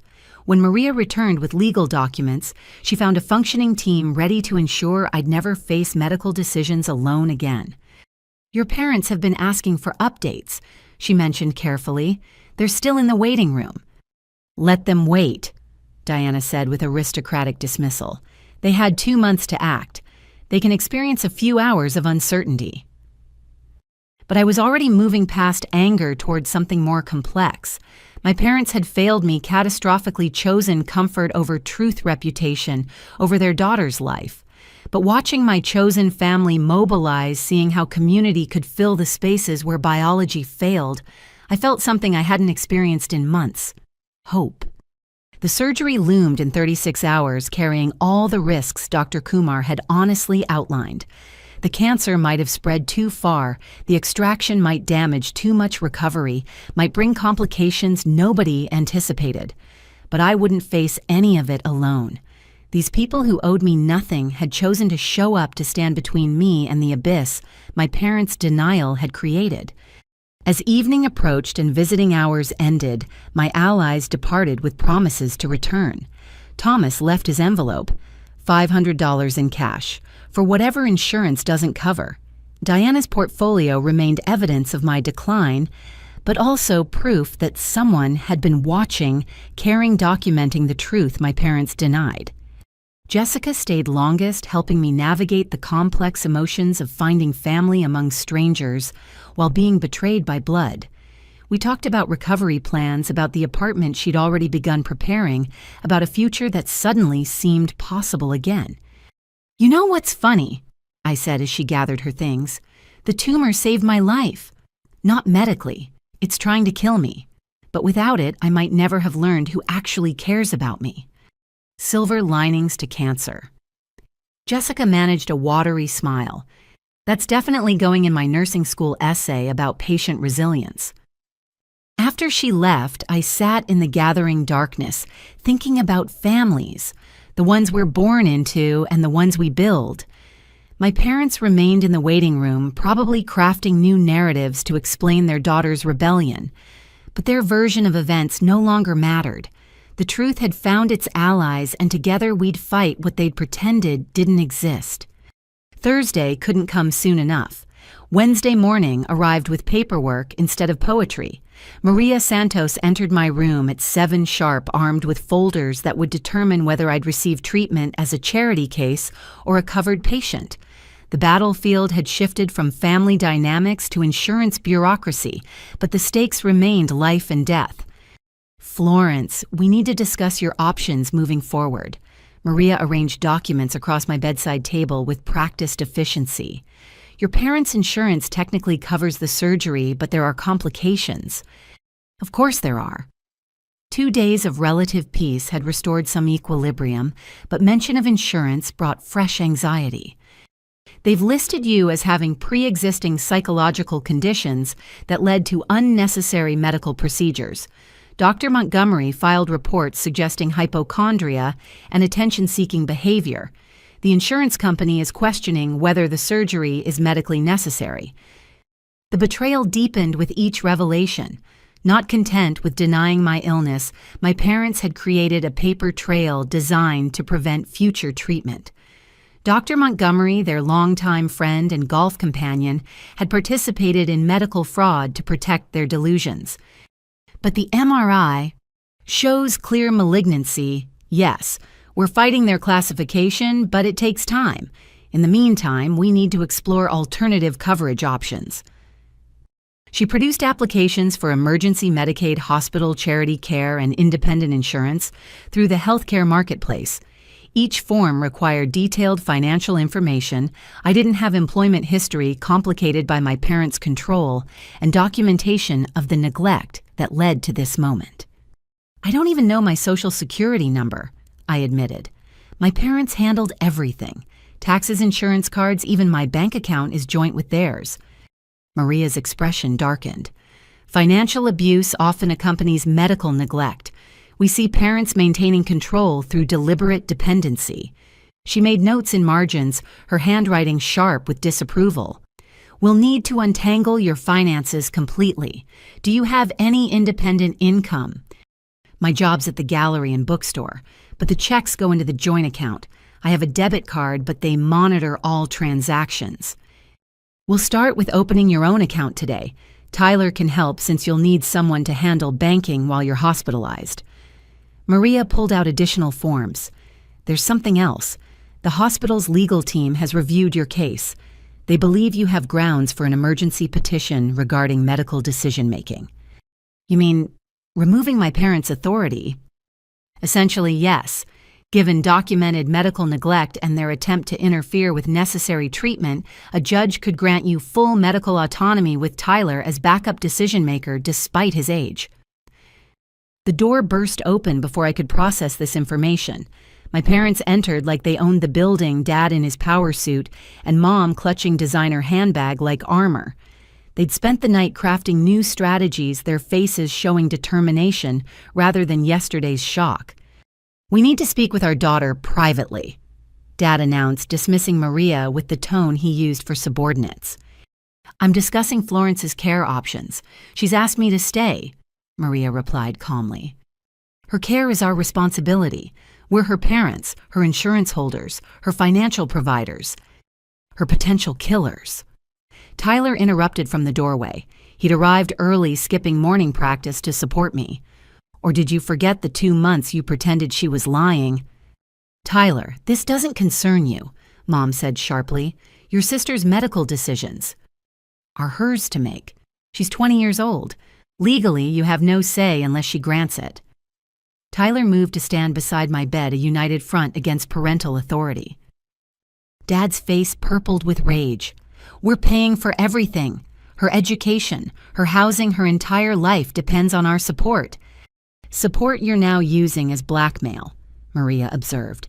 Mr. Mitchell's threats of financial retaliation for seeking medical care constitute abuse. I'm required to document such statements. It's not a threat, it's reality, Dad shot back. We have every right to determine how our money is spent. If Florence chooses to pursue unnecessary procedures, unnecessary, Tyler exploded. There's a tumor the size of a tennis ball in her neck. How is removing cancer unnecessary? Because it's not cancer. Mom's carefully maintained composure finally cracked. It's a benign growth, a cyst, something that would resolve naturally if she'd stop fixating on it. Mrs. Mitchell, Maria said carefully, have you reviewed the biopsy results? The pathology report confirming malignancy. Doctors make mistakes. Labs mix up results. This entire situation has been blown out of proportion by people who don't understand our family dynamics. The denial ran so deep, even confirmed cancer couldn't penetrate it. They'd spent the night constructing new fantasies rather than accepting truth. I watched them rewrite reality in real time, creating a narrative where they remained blameless parents, victimized by a dramatic daughter and predatory medical system. "Get out," I said quietly. Everyone turned to stare. I hadn't raised my voice, hadn't matched their energy. The quiet command carried more weight than screaming could have. "Florence, sweetheart, we're trying to help," Mom began. "Get out. You've done enough damage. 2 months of denial, burned medical documents, insurance fraud with Dr. Montgomery. You want to pretend I'm not sick? Fine, but do it somewhere else. I have surgery tomorrow, and I won't spend my last day arguing with people who'd rather see me dead than admit they were wrong. If you proceed without our consent, you'll receive no financial support," Dad stated flatly. "No tuition, no rent, no insurance coverage. You'll be completely on your own." "I already am. The only difference is now I'll be honest about it." Maria stepped forward, positioning herself between my parents and the bed. "Mr. and Mrs. Mitchell, I'm going to ask you to leave. Florence needs rest before surgery, and your presence is clearly distressing. We have every right to visit during regular hours if Florence permits it. Security is already aware of the situation. Please don't make this uglier than necessary." My parents stood frozen, realizing their usual tactics held no power here. Mom reached toward me. Whether in supplication or accusation, I couldn't tell. Tyler blocked her approach, his athlete's frame creating an immovable barrier. "You're destroying our family," Mom whispered. "Everything we built, everything we worked for." "You destroyed it the day you chose reputation over my life," I replied. "Now leave. And don't come back unless you're ready to acknowledge what you've done." They left with threats of lawyers, of contested insurance claims, of total financial abandonment. The door closed on their fury, leaving blessed silence punctuated only by monitoring equipment. Maria immediately returned to her paperwork, adding notes about witness threats and documented coercion. "That was brave," she said gently. "Also necessary. Their denial could have interfered with your surgical consent." "Will they really cancel my insurance?" "They can try, but there are protections for ongoing treatment. We're expediting your independent coverage applications. The surgery tomorrow is already approved. They can't retroactively cancel that." Tyler collapsed in the visitor's chair, adrenaline leaving him shaky. "I can't believe they're still denying it. Even with proof, even with you lying in a hospital bed, they won't admit what they did." "They can't," I realized with sudden clarity. "Admitting I have cancer means admitting they nearly killed me. It means accepting that their perfect family image was built on lies. They'll never do that, not even to save my life." Maria's phone buzzed with a message. She read it with growing satisfaction, a rare smile breaking through her professional demeanor. "The hospital board just approved your full charity care application. Florence, your surgery and subsequent treatment are covered completely. Your parents' insurance is no longer necessary." The relief felt like physical weightlifting. No more fighting insurance companies about pre-existing conditions. No more dependency on parents who wielded financial support like a weapon. For the first time in months, I could focus on healing rather than battling bureaucracy. "There's more," Maria continued. "Jennifer Carlson from our legal team wants to meet with you this afternoon. She specializes in medical advocacy and believes you have grounds for both civil action and criminal charges if you choose to pursue them." Criminal charges.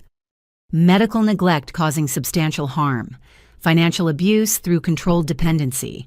Potentially fraud if Dr. Montgomery's false reports can be proven intentional rather than mistaken. The possibility felt overwhelming. Bad enough to fight cancer. Did I have energy to fight my parents in court?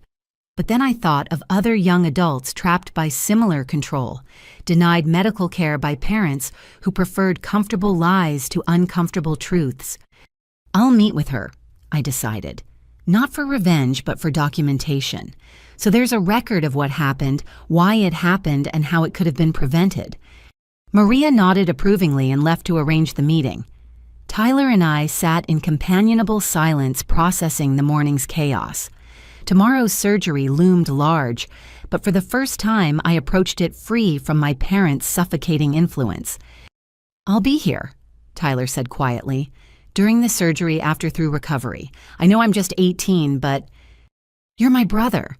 That's all that matters.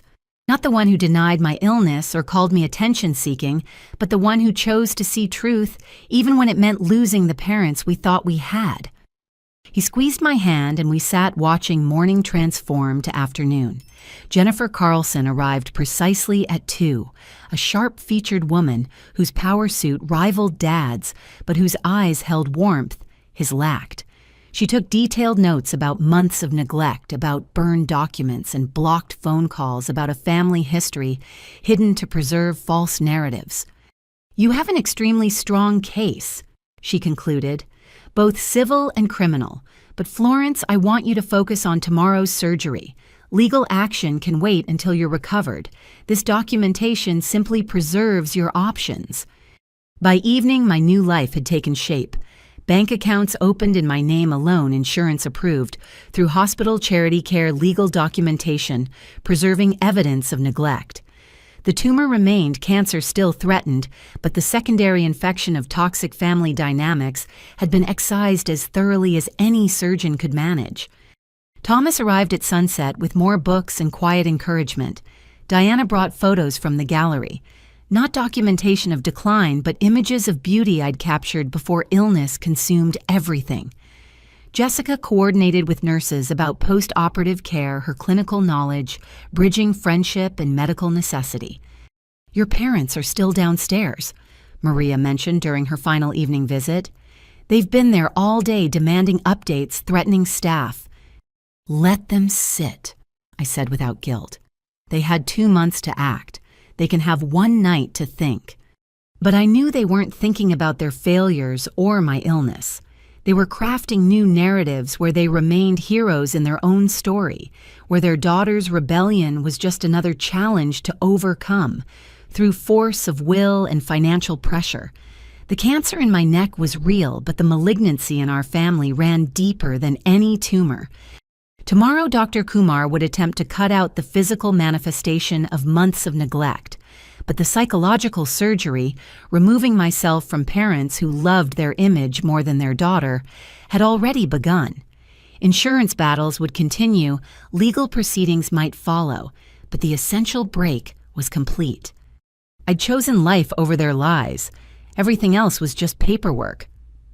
Thursday arrived before dawn, the hospital stirring to life as surgical teams prepared for morning procedures.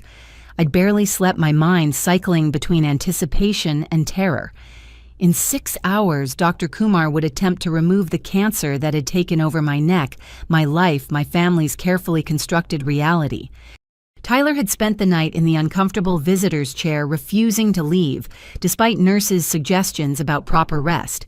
He stirred as the prep team arrived, immediately alert with the vigilance of someone standing guard. Dark circles shadowed his eyes, but his presence remained steady. The brother I needed, not the golden child our parents had created. "Morning, Florence. I'm Beth, your surgical nurse." The woman's competent movements spoke of countless pre-dawn preparations. "We need to get you ready for Dr. Kumar. How are you feeling?" "Terrified, ready, both." Beth smiled with practiced warmth. "That's exactly how you should feel. Major surgery is scary, but you've got one of the best surgical teams in the state. Now let's go over everything one more time." The preparation ritual began. Surgical consent forms, allergy confirmations marking the surgical site with purple ink. Each step moved me closer to the moment of truth, when skilled hands would attempt to undo months of denial's damage. Tyler held my hand through the procedures, his quarterback's grip steady despite the tremor I could feel beneath his skin. "Your parents arrived at 5 this morning," Beth mentioned carefully while adjusting my IV. "They're in the surgical waiting area demanding to speak with Dr. Kumar before the procedure." "They have no say in this," I said firmly, though my stomach clenched at their persistence. Dr. Kumar is aware of the situation. Security has been briefed. Focus on yourself right now, not them. Easier said than done. Even facing cancer surgery, my parents' presence loomed like a secondary tumor impossible to fully excise. They'd spent the night crafting new strategies, preparing fresh denials ready to impose their will through sheer determination. Jessica arrived at 6:30, having abandoned her clinical rotation to be present. She wore scrubs, her nursing student badge, prominent, ready to advocate with medical knowledge my parents couldn't dismiss as easily as emotional appeals. "I've been reading about thyroid surgery all night," she said, producing highlighted printouts. "Recovery protocols, potential complications, medication management. We're going to get through this perfectly." The pronoun carried weight beyond grammar. "You think I'd let you recover alone? I've already arranged 2 weeks off from rotations. My apartment is ready. Shower chair installed. Medications, organized meal prep, planned. You're moving in the moment they discharge you." Diana swept in, next gallery elegance intact, despite the early hour. She carried a small wrapped package and the air of someone accustomed to managing crises with style. "A little pre-surgery gift," she said, pressing the box into my hands. "Something to remind you why you're fighting." Inside lay a vintage camera pendant, delicate silver work, capturing the essence of the tool I'd used to document beauty, while my own body betrayed me. The gesture broke through my careful composure, tears flowing freely as I clutched the necklace. "You have exhibitions to Mount Florence, galleries to fill. This cancer is just an intermission, not a finale." Thomas arrived last, clutching coffee and looking uncomfortable in the medical setting. He'd closed the bookstore for the morning, prioritizing my surgery over commerce. The gesture spoke volumes from a man who rarely shuttered his beloved shop. "I know I'm not family," he began awkwardly, "but someone who isn't family needs to be here, to witness that you're loved beyond blood, valued beyond genetics." The room filled with chosen family as 7 o'clock approached. Dr. Kumar appeared precisely on time, surgical scrubs replacing yesterday's business attire. Her presence commanded attention, confidence radiating from every movement. "Good morning, Florence. Ready to evict your unwelcome tenant?" "More than ready." She reviewed the surgical plan once more, her hands sketching incision lines in the air. The tumor's size and infiltration meant extensive removal. Thyroid lymph nodes, possibly muscle tissue. The surgery would take 6 to 8 hours, requiring delicate navigation around crucial structures. "There are risks," she stated plainly. "Vocal cord damage is possible given the tumor's position. Permanent hypothyroidism is certain since we're removing the entire thyroid. There's a chance we'll find more extensive spread than imaging suggests. But you can get it all. I'll do everything possible to achieve clear margins. Your age works in your favor. Young tissue heals, better tolerates aggressive surgery more successfully. I'm optimistic, Florence, but I won't make promises until I see what we're dealing with internally." A commotion in the hallway interrupted our discussion. Raised voices, authoritative demands, security's firm responses. My parents had escalated their campaign, trying to force their way into pre-operative areas through sheer entitlement. "Dr. Kumar, we need to speak with you immediately." Dad's voice carried through closed doors. "This surgery is being performed without proper consent." "She's 20 years old," Dr. Kumar called back without moving from my bedside. "Her consent is all I require. We're her parents, her insurance holders. We have rights." "You have the right to wait in designated areas like every other family. Security, please escort the Mitchells back to the surgical waiting room." The sounds of protest faded as security intervened. Dr. Kumar turned back to me, her expression mixing sympathy with steel. "They can't stop this, Florence. You're my patient, not them. I protect my patients." The anesthesia team arrived for their pre-operative interview. More forms, more confirmations, more careful preparations for the chemical sleep that would carry me through trauma toward healing. Each professional treated me with respect my parents had denied, acknowledging my autonomy, my choices, my right to fight the cancer they'd pretended didn't exist. "Time to head to pre-op," Beth announced at 7:45. "Who's your designated contact person?" "Tyler Mitchell, my brother." "I'll be right here." Tyler promised, his voice thick with emotion. "The whole time. When you wake up, I'll be the first person you see." The goodbye ritual began. Jessica kissed my forehead, promising recovery plans already in motion. Diana squeezed my hands, reminding me of future exhibitions waiting to be curated. Thomas offered quiet encouragement, the bookstore's piece distilled into simple words. Each farewell carried weight, acknowledgement that surgery bore risks, that saying goodbye mattered even with optimistic prognoses. Tyler walked beside my gurney as far as allowed our hands linked until the last possible moment. At the surgical suite doors, he had to let go. For an instant, I saw not my 18-year-old brother, but the little boy who'd crawled into my bed during thunderstorms seeking comfort from a big sister who'd always protected him. "I love you, Flor. Come back to us." "Always, baby brother. Always." The surgical suite gleamed with sterile promise. Masked figures moved with choreographed precision, each playing their part in the battle ahead. They transferred me to the operating table, its narrow surface soon to become my battlefield. Dr. Kumar appeared above me, her eyes visible above surgical mask. "I'm going to take excellent care of you, Florence. When you wake up, that tumor will be gone." The anesthesia mask descended chemical sleep racing through my veins. My last coherent thought wasn't about cancer or parents or the uncertain future. Instead, I thought about the camera pendant Diana had given me, about capturing light in darkness, about choosing to see beauty even when shadows threatened to consume everything. "Count backward from 10, the anesthesiologist instructed. 10, 9, 8.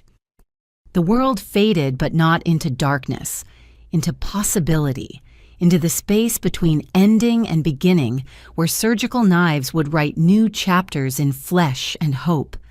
Somewhere beyond the chemical veil Dr. Kumar was scrubbing in, preparing to undo months of denial with skilled hands and sharp steel. My parents sat in the waiting room, probably still crafting narratives where they remained blameless. But their version of truth no longer mattered. What mattered was the tumor leaving my body, the cancer being excised, the chance at life their denial had nearly stolen. Tyler would be there when I woke. Jessica would guide my recovery. Diana and Thomas would provide support my blood family couldn't. Dr. Kumar would do her best to save me from both disease and those who'd enabled its growth. Surgery was beginning. The real fight. Not just against cancer, but for autonomy, for truth, for the right to seek help when those who should protect you prefer comfortable lies, would be won or lost in the next 8 hours. But I was ready, scarred but not broken, betrayed but not beaten. The tumor might have taken months of my life, but it wouldn't take my future, not if Dr. Kumar had anything to say about it. The anesthesia pulled me under completely, and I surrendered to the healing darkness, trusting strangers, more than family, choosing truth over denial, even unconscious. Time moves differently under anesthesia. There's no dreaming, no awareness, just a vast nothing between counting backward and the slow swim back to consciousness. 8 hours compressed into a heartbeat, though for those waiting, each minute stretched like twisted wire. The first thing I noticed was the breathing tube. Not painful exactly, but wrong. A foreign presence where breath should flow naturally. Voices murmured nearby, professional and calm, discussing numbers that meant nothing through the medication fog. Someone squeezed my hand, and even through the haze, I recognized Tyler's touch. "She's waking up," his voice cracked with relief. Florence, can you hear me?" I tried to respond, but the tube prevented speech. My eyes fluttered open to harsh recovery room lights, faces slowly coming into focus. Tyler on my right, tears streaming down his face. Jessica on my left, wearing scrubs and a visitor badge, her nursing knowledge evident in how she tracked the monitors. Behind them, Dr. Kumar still in surgical attire, exhaustion clear, but satisfaction clearer. "Welcome back, Florence." Dr. Kumar moved closer, checking my pupils with a penlight. Don't try to talk yet. The breathing tube will come out soon. The surgery went well. Better than well. We got it all." The words penetrated slowly. Got it all. The tumor-gone cancer excised months of denied illness, finally addressed. I squeezed Tyler's hand weakly, trying to convey questions I couldn't voice. "The mass was larger than imaging suggested," Dr. Kumar continued.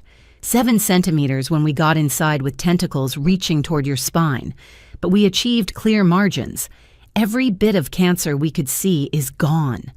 7 centimeters. The size of a baseball growing in my neck while my parents insisted on psychological problems. How close had I come to inoperability days hours? The breathing tube prevented the sob building in my chest, emotion trapped behind medical necessity. There were complications. Dr. Kumar's tone gentled. The tumor had wrapped around your left vocal cord nerve. We had to sacrifice some tissue to ensure complete removal. There may be voice changes, possibly permanent. But Florence, you're alive. That's what matters. Voice changes seemed insignificant compared to the alternative. I'd have accepted muteness for the chance to survive what my parents' denial had cultivated. I tried to nod, but movement sent lightning through surgical sites. Everything hurt with the deep ache of major trauma, but it was healing hurt, the kind that meant progress rather than decline. "They're moving you to recovery soon."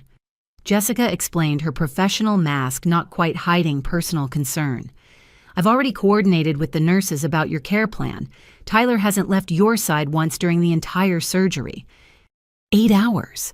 My baby brother had sat in uncomfortable waiting room chairs for 8 hours, fielding updates from surgical nurses maintaining vigil, while our parents— the question must have shown in my eyes because Tyler's expression darkened.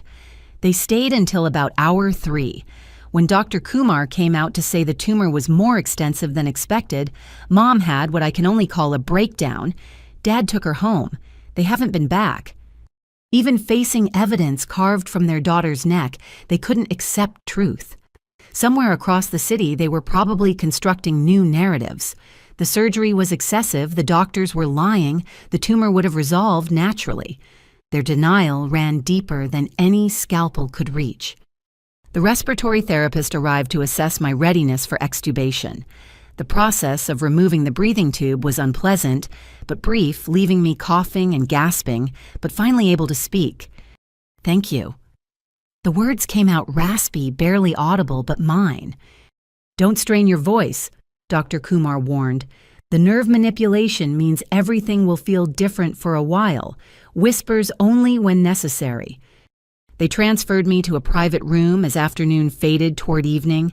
The surgical site was bandaged, extensively drains, placed to prevent fluid accumulation. Every movement hurt, but it was productive pain, the kind that meant healing rather than dying. Jessica immediately began her unofficial nursing duties, adjusting pillows and checking outputs with practiced efficiency. "Diana and Thomas have been texting constantly," Tyler reported, showing me his phone. "The whole bookstore community is asking about you. Mrs. Patterson sent a prayer circle into overdrive, apparently." The outpouring of concern from relative strangers stood in stark contrast to our parents' absence. These people who owed me nothing had spent the day worrying, praying, caring about the outcome of my surgery. Meanwhile, the 2 people who should have been first in line had fled when reality became too uncomfortable to deny. Dr. Kumar returned for evening rounds, bringing additional news. "The pathology team is running detailed analysis on the removed tissue, but preliminary examination confirms papillary thyroid carcinoma with aggressive features. We'll need to discuss radiation therapy once you're healed from surgery." "But you got it all." The whisper hurt but felt necessary. Every visible piece. The margins were clear, meaning no cancer cells at the edges of removed tissue. That's the best outcome we could hope for given the tumor's size. She explained the recovery process: weeks of healing, lifetime thyroid replacement medication, regular monitoring for recurrence. The scar would be significant, running across the base of my neck like a second smile. But scars meant survival, visible proof of battles won, rather than denied. Your body tolerated the surgery remarkably well for such an extensive procedure. Youth is on your side, Florence. I expect a full recovery." After she left, Jessica helped me sip water, the simple act of swallowing strange with swollen tissues and surgical trauma. Everything felt different. Breathing, turning my head, existing in a body no longer harboring a secret tumor. The absence was as noticeable as the presence had been phantom weight, where real mass once grew. "I've been thinking," Tyler said quietly as evening settled over the hospital. "About Mom and Dad, about everything. Do you think they'll ever admit what they did?" "No." The word whispered past damaged vocal cords carried years of understanding. They've spent my entire life creating a perfect family narrative. Admitting they nearly killed me to maintain it would destroy everything they believe about themselves. So what do?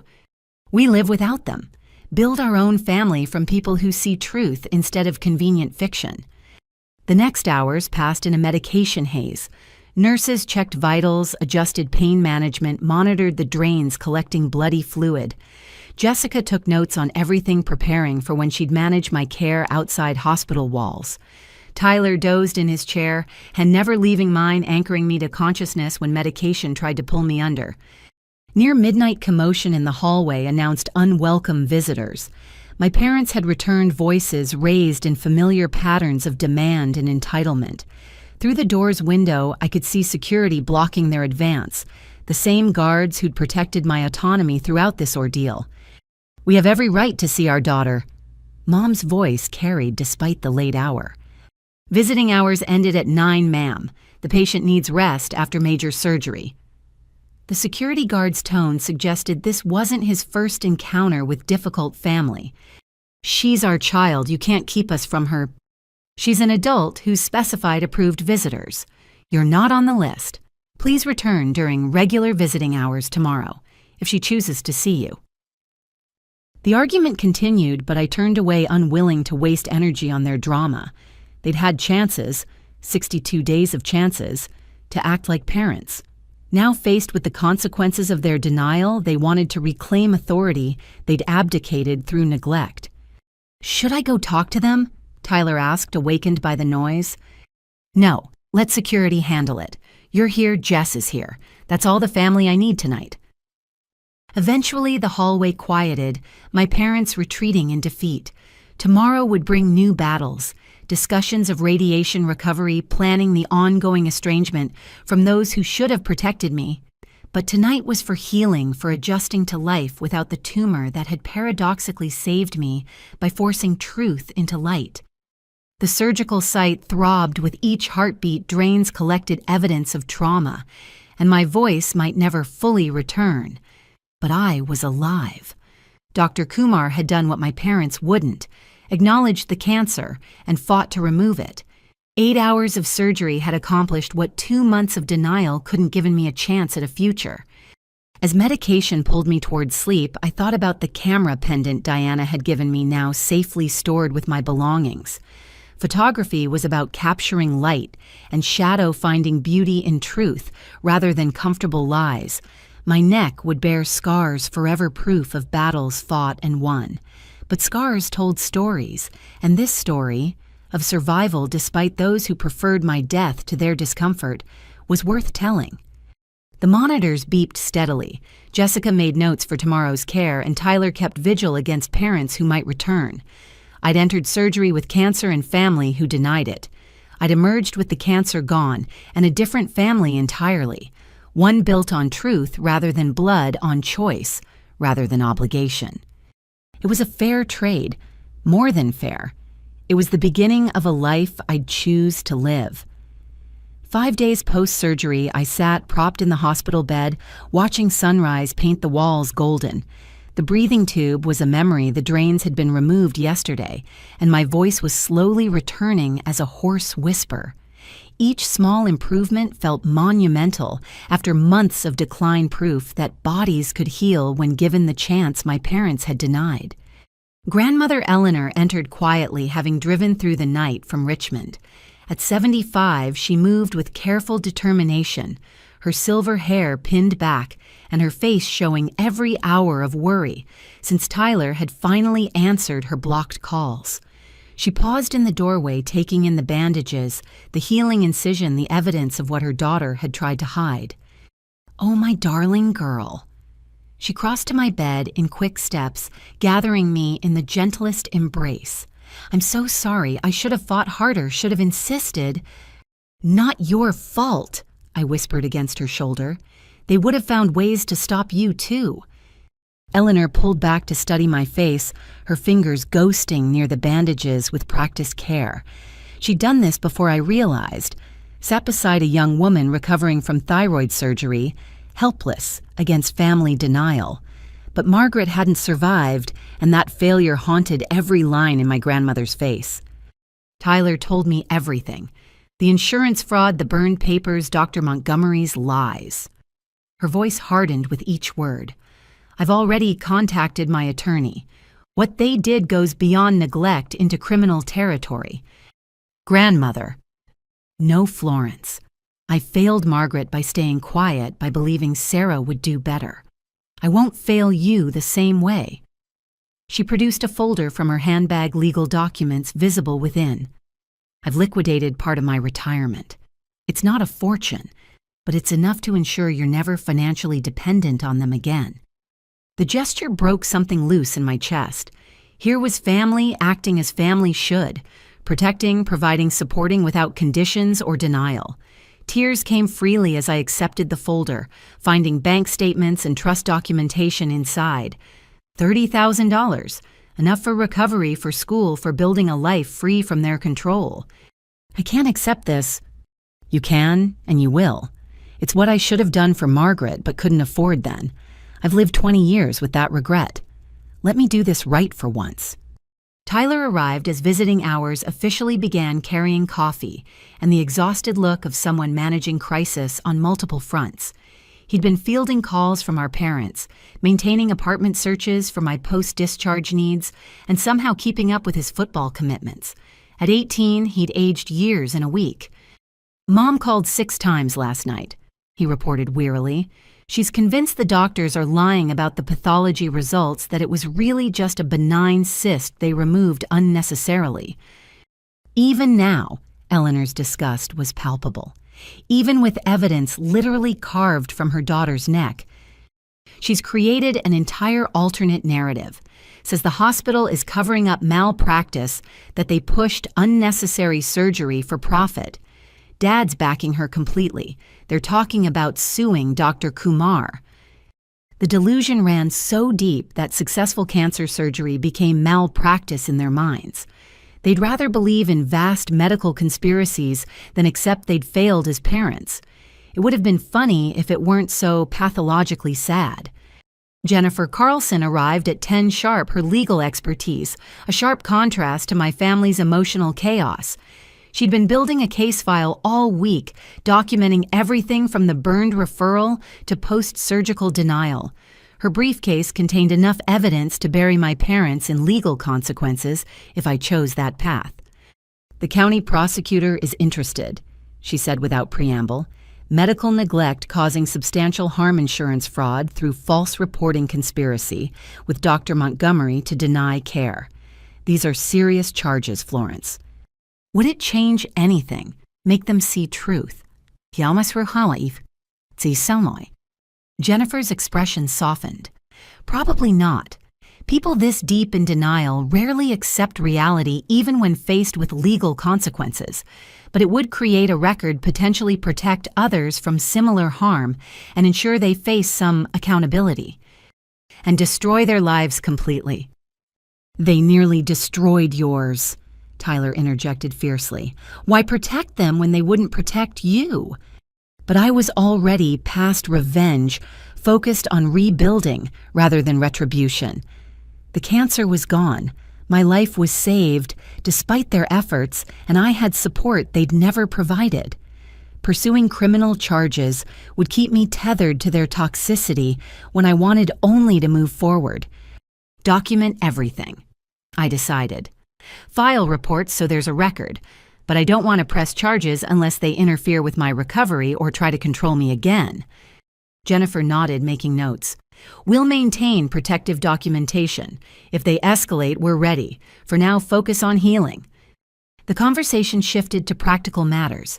Jessica had prepared her apartment for my arrival, installing safety equipment and organizing medications with nursing school precision. Diana had arranged reduced hours at the gallery once I felt ready to return. Thomas offered flexible bookstore shifts around medical appointments. Everyone had rallied to create the support network my parents should have been. There's something else, Eleanor said once Jennifer departed. I've been going through family documents trying to understand how we got here. I found something you need to see. She produced a weathered envelope yellow with age. Inside, pages of medical history spanning generations far more extensive than Tyler's attic discoveries. Charts tracking thyroid disease through maternal lines, recommendations for screening genetic counseling reports, highlighting our family's particular vulnerability. This report is from 35 years ago, Eleanor explained. When Sarah was 15 and Margaret 12, I had it done after my sister died young from the same cancer. The geneticist was clear. All female descendants needed annual screening starting at 18. Mom knew at 15 that she was at risk. More than knew, she was terrified, convinced herself that positive thinking and denial could override genetics. When Margaret developed symptoms at 23, Sarah refused to believe it was the family curse, said Margaret was manifesting illness through fear. The pattern crystallized with horrible clarity. Mom hadn't just denied my illness, she'd been practicing denial her entire life, convinced that acknowledging genetic risk would somehow manifest it. In trying to protect herself from fear, she'd made that fear reality for both her sister and daughter. After Margaret died, Sarah became obsessed with creating a perfect family image. No illness, no weakness, no acknowledgement of genetic vulnerability. I think she genuinely believed that if she never spoke of it, never allowed testing, it couldn't touch her children. Magical thinking. Jessica observed from her corner where she'd been organizing my medications. We see it in healthcare. People who believe acknowledging illness gives it power, so they deny symptoms until it's too late. But I'm not too late, I whispered, touching the bandages that marked my survival. Despite everything, I'm here. Because you're stronger than the women who came before, Eleanor said firmly. You fought through their denial, found your own support, saved yourself when they wouldn't. That ends the family pattern more effectively than any genetic counseling. We sat with that truth as morning became afternoon. Outside, life continued in its ordinary patterns, while inside, 3 generations of women reckoned with the weight of inherited trauma. Eleanor had lost a daughter to denial. Mom had lost a sister, and now a daughter to the same. But I'd broken the chain-chosen treatment over comfortable lies. The pathology report came back. Dr. Kumar announced during afternoon rounds. Papillary carcinoma with aggressive features but all margins clear. No lymph node involvement beyond what we removed. With radiation therapy, your prognosis is excellent. Good news delivered simply without drama or false comfort.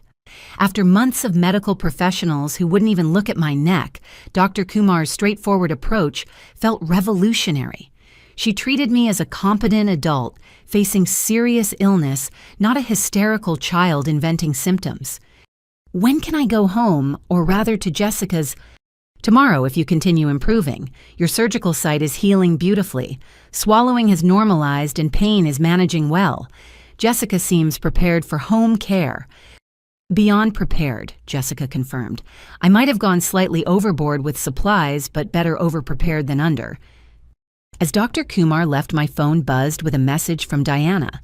Photos from the gallery, my work still hanging despite my absence, sales continuing with proceeds held for my return. Life existed beyond hospital walls, beyond family drama, beyond cancer. A future waited scarred, but possible. That evening, Tyler brought dinner from my favorite restaurant food I could actually swallow without pain. We ate quietly, processing the week's revelations and planning tomorrow's discharge. Jessica would pick me up at 10, Eleanor would help settle me in, and Tyler would handle any parental interference. "They'll show up eventually," Tyler warned. "Once they realize you're really not coming home, they'll escalate." "Let them. I have legal documentation, medical proof, and witnesses to their neglect. They have comfortable lies and Dr. Montgomery's fraudulent reports. See how far that gets them." But even as I spoke bravely, part of me mourned the parents I'd never had. The ones who would have rushed me to specialists at the first sign of illness, who would have prioritized my health over their image, who would have held my hand through surgery instead of fleeing when reality intruded. "Do you think they ever loved us?" Tyler asked quietly. "Or just the idea of us?" "I think they loved us the only way they knew how, conditionally with strings attached to their version of perfection. When I stopped fitting that version, their love stopped too." "That's not really love then, is it?" "No," I admitted, "it's not." We sat with that recognition as visiting hours ended. Tomorrow would bring new challenges: discharge planning, radiation discussions, the reality of recovery outside hospital walls. But tonight was for acknowledging truths our family had spent decades denying. The cancer was gone, excised by skilled hands and sharp steel. The denial that fed it remained, but its power over me had ended. I'd found my voice despite vocal cord damage, found my family, despite blood betrayals, found my future, despite their preference for my death over their discomfort. The scar across my neck would fade, but never disappear. Good. Some stories needed permanent reminders, some truths demanded visible proof. I'd wear my survival like jewelry decoration earned through battle with both disease and those who enabled it. Recovery would be slow radiation therapy, challenging, and the estrangement from my parents painful despite its necessity. But I was alive to face those challenges, supported by people who saw truth clearly and chose love without conditions. That was more than Margaret had, more than generations of women who died young from treatable disease silenced by family shame and genetic denial. I'd broken the pattern simply by surviving, by refusing to die quietly to preserve their comfort. Tomorrow, real recovery would begin. Tonight, revelation was enough. 2 weeks into recovery at Jessica's apartment, my voice had strengthened from whisper to rasp, and the surgical site had begun its transformation from wound to scar. The one-bedroom space had become command central for both medical recovery and legal preparation, with Jennifer Carlson visiting daily to build an ironclad documentation trail. "This article runs tomorrow," Jennifer announced, placing a printed draft on the coffee table that doubled as my desk. "Amanda Wright wants your approval on the final version." The journalist had interviewed me 3 days ago, her questions precise but compassionate. The resulting article laid bare 2 months of medical neglect, complete with Diana's photographic documentation and statements from Thomas Dr. Kumar and others who'd witnessed my decline. Reading my story in black and white felt surreal truth, finally given the permanence my parents had tried to deny. The headline might seem sensational, Jennifer warned. "Parents' denial nearly costs daughter's life. A young woman's fight against family medical neglect." But Amanda felt it necessary to grab attention. "It's accurate," I said, voice still rough but determined. "Every word is true." Jessica read over my shoulder, her medical knowledge adding weight to each documented symptom. The timeline was damning. From first discovery to emergency surgery, a clear progression of negligence that no reasonable parent could explain away. Yet I knew my parents would try, had probably already crafted narratives where they remained heroes in their own story. "There's something else," Jennifer said carefully. "Dr. Montgomery's medical board hearing is next month. The state is investigating his false reports about your psychological condition. He's claiming your parents misled him, that he never actually examined you." "Which is true. He never saw me, just signed whatever they asked." "Exactly. His defense actually strengthens our case against your parents. He's throwing them under the bus to save his license." The irony wasn't lost on me. Their golf buddy, their convenient medical enabler, would now testify to their deception to protect himself. The comfortable network of denial was cannibalizing itself when faced with legal consequences. Tyler arrived from class dropping his backpack with exhaustion that had become familiar. He'd been managing his coursework football practice and supporting me while fielding increasingly frantic calls from our parents. They'd realized I wasn't returning, that their financial threats held no power, and panic was setting in. Mom showed up at practice today. He reported, collapsing beside me on Jessica's worn couch. Made a scene about family loyalty and ungrateful children. Coach had to escort her off the field. Public meltdown. Jessica asked, already documenting the incident in our growing file. Complete breakdown. Screaming about conspiracies about the hospital poisoning my mind against them.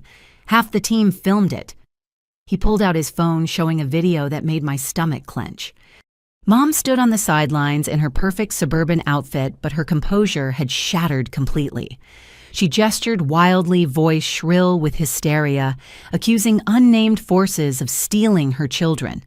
The woman who'd spent decades maintaining appearances was self-destructing, publicly denial, finally consuming the person it had protected. This helps our case, Jennifer observed clinically. Public documentation of unstable behavior harassment at your brother's school. If they try to claim competency to make medical decisions, this undermines them completely. But watching my mother unravel brought no satisfaction. This was mental illness of a different kind. The decades-long delusion that perfection could be maintained through denial, that acknowledging imperfection meant personal failure. She'd built her entire identity on lies, and now those lies were collapsing. "Has Dad tried to contact you?" I asked Tyler. "Once. Very corporate, very controlled. Offered to pay for my college if I convince you to drop any legal action and come home. When I refused, he threatened to cut me off completely." "Tyler, you don't have to—" "Yes, I do. You nearly died because I was too young and stupid to see through their bullshit. The least I can do is stand by you now." Eleanor called during lunch, her daily check-in consistent as sunrise. She'd returned to Richmond but remained involved coordinating with Jennifer and ensuring my financial independence. Her own health was fragile, but she'd found renewed purpose in protecting the grandchild she'd nearly lost. "I heard about Sarah's performance at the school," she said without preamble. "Robert called demanding I talk sense into you both. I told him the only sensible thing was accepting responsibility for nearly killing you." "How did he take that?" "Hung up on me. But Florence, I'm worried. This kind of public breakdown, the escalating behavior.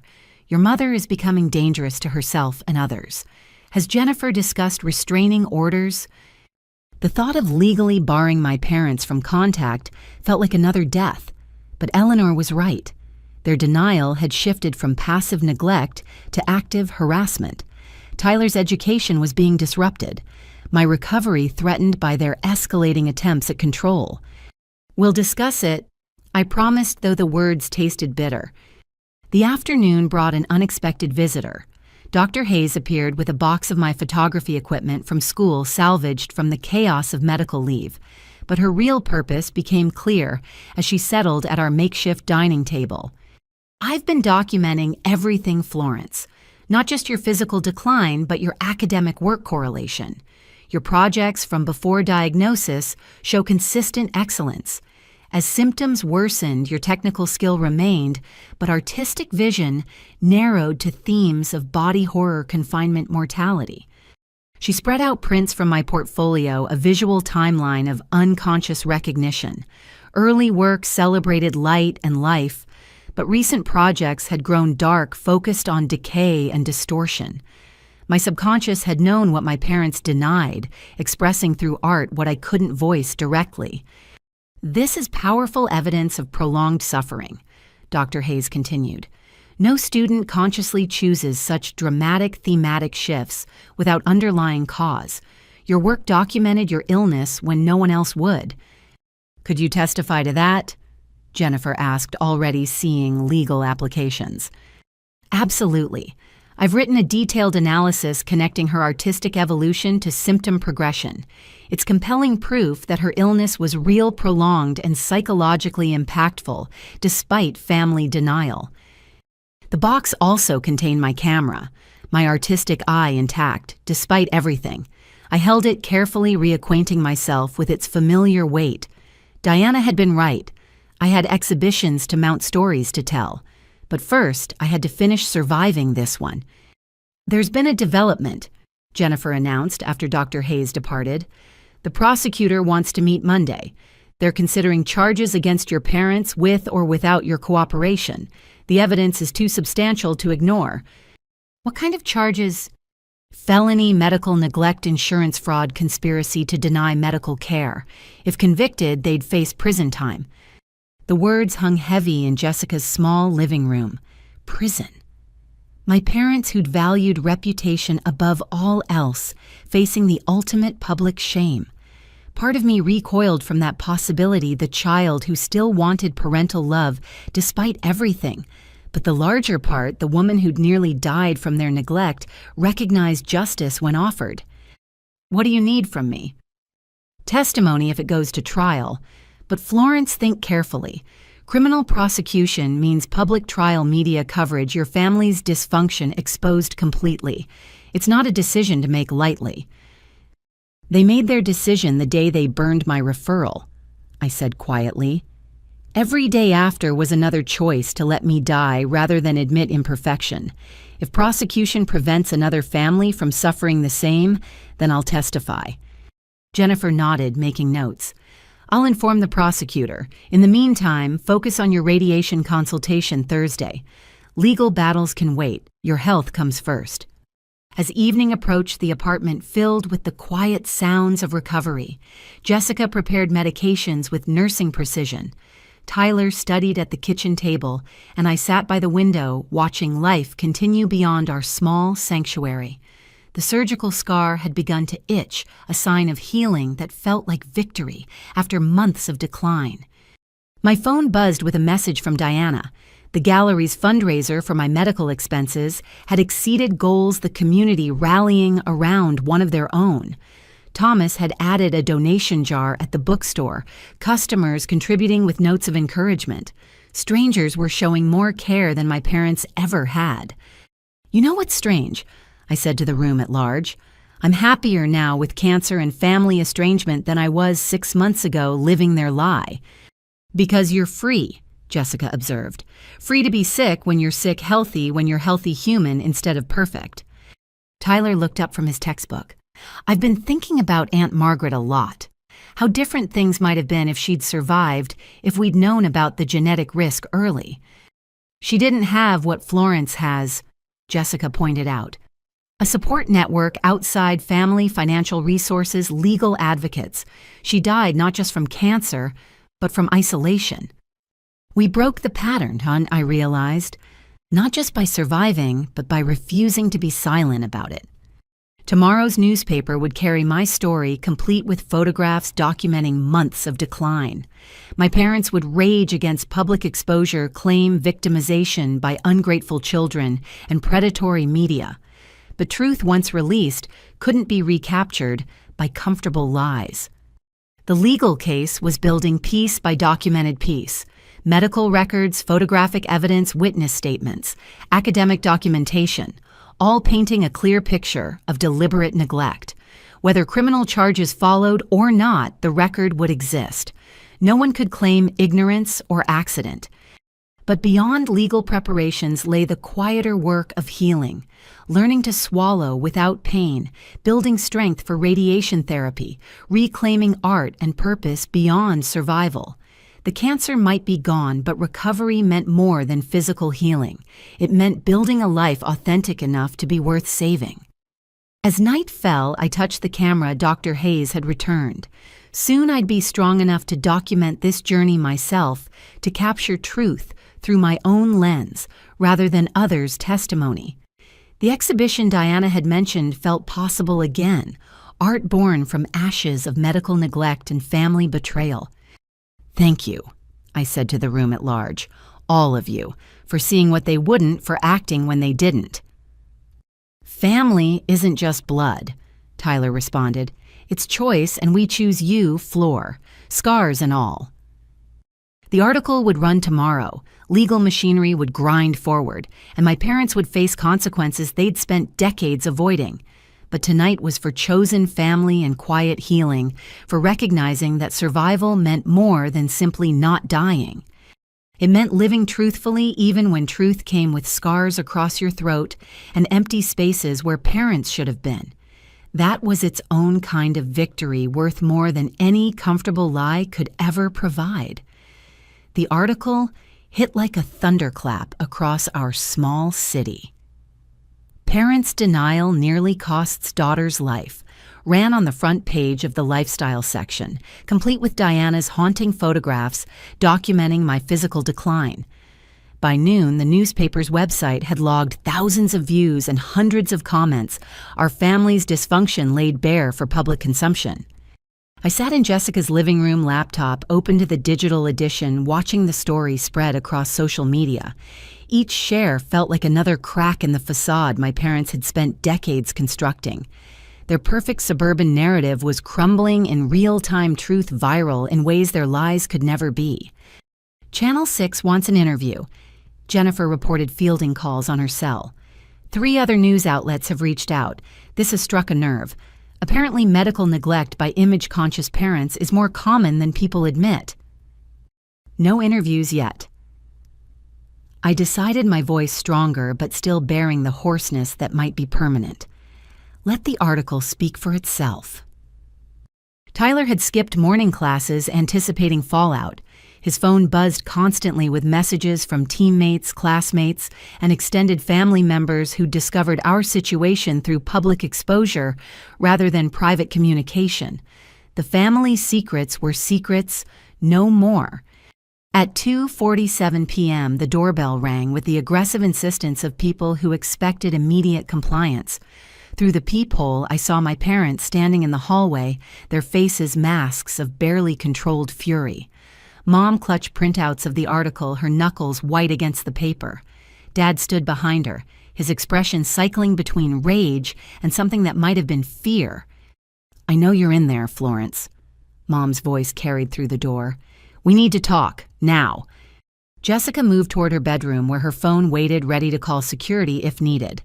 Tyler positioned himself between me and the door, protective instincts in overdrive. But I was done hiding, done letting others fight my battles. "Let them in," I said quietly. "But keep that door open, and Jennifer, please stay." Tyler unlocked the door reluctantly. My parents burst through like avenging angels, though their divine mission had curdled into something darker. Mom's perfect makeup was smeared, her usually immaculate hair disheveled. Dad's tie hung askew, his corporate armor failing him. "How dare you?" Mom began waving the printouts like weapons. "How dare you air our private matters to the world? Do you have any idea what you've done?" "Told the truth," I suggested from my spot on the couch, refusing to stand for their dramatics. "Truth." Dad's laugh was bitter. "You call this character assassination truth. You've destroyed our reputation, our standing in the community, everything we've worked for." "Everything you valued more than my life," I interrupted. "Yes, I know exactly what I've destroyed." Mom sank into a chair, uninvited, the fight momentarily leaving her. Up close, I could see the toll the morning had taken. Phone calls from friends demanding explanations, social media posts questioning their parenting, the careful construct of perfection shattered beyond repair. "We did what we thought was best," she said plaintively. "We were protecting you from the fear that consumed Margaret. Margaret died because she couldn't afford treatment. I nearly died because you could afford it but chose not to, which is worse, Mom. Which death would have been more preventable." The question hung between us, unanswerable in its brutal clarity. Dad began pacing his business instincts, seeking angles and leverage in a situation that had none. Jennifer watched silently, documenting every word for potential legal proceedings. "The surgeon called it aggressive cancer," Tyler said quietly. 7 centimeters wrapped around her vocal cords. Another month and it would have been inoperable. You were literally weeks away from murdering your daughter through neglect. We didn't know, Dad started. Because you refused to look. My voice cracked emotion overwhelming the careful control I'd maintained. I begged you to feel it, to see doctors, to believe me. You burned my referral, committed insurance fraud, gaslit me for 2 months while cancer grew unchecked. That's not protection. That's attempted murder through willful ignorance. Mom flinched at the words, her face crumbling. For a moment, I saw past the denial to the terrified woman, beneath the one who'd watched her sister die young and responded by building elaborate fortresses against reality. But understanding the source of dysfunction didn't excuse its consequences. The hospital is lying, she said weakly, grasping at familiar straws. The tumor wasn't that large, wasn't that dangerous. They exaggerated to justify unnecessary surgery. Stop. The command came out stronger than intended, powered by weeks of recovery and truth. Just stop. Dr. Kumar photographed everything. The tumor, the extraction, the clear margins that barely saved my life. Your denial can't change physical evidence. You've ruined us, Dad said flatly, abandoning persuasion for accusation. My firm is already questioning my judgment. Your mother's been asked to step down from 3 charity boards. Tyler's being harassed at school. I'm not being harassed, Tyler corrected firmly. People are asking why I'm supporting Florence. When I tell them the truth, they're horrified by what you did not, what she revealed. This is what you wanted, isn't it? Mom turned on me with sudden venom. To punish us, to destroy everything we built. I wanted to live. The words tore from my damaged throat. That's all I ever wanted, to get medical care for a life-threatening condition. You're the ones who turned it into a battle, who made it about reputation and image and maintaining your precious, perfect family facade. Family doesn't air dirty laundry in public. Dad insisted, falling back on familiar maxims. Family doesn't let family die to avoid embarrassment, Jennifer interjected smoothly. Your daughter sought help through appropriate channels for months. You blocked every attempt. Public exposure became her only option for survival. Who are you? Mom demanded, noticing Jennifer for the first time. Jennifer Carlson, attorney. I'm documenting this conversation for potential criminal proceedings against you both. The word criminal changed the room's dynamic entirely. Dad stopped pacing, his face draining of color. Mom's hands began to shake printouts, rustling with her tremors. They'd expected family drama, not legal consequences. Criminal charges. For trying to protect our daughter from unnecessary medical anxiety. Dad's corporate voice emerged, the one he used for hostile negotiations. For medical neglect resulting in substantial bodily harm. For insurance fraud. For conspiracy with Dr. Montgomery to file false reports.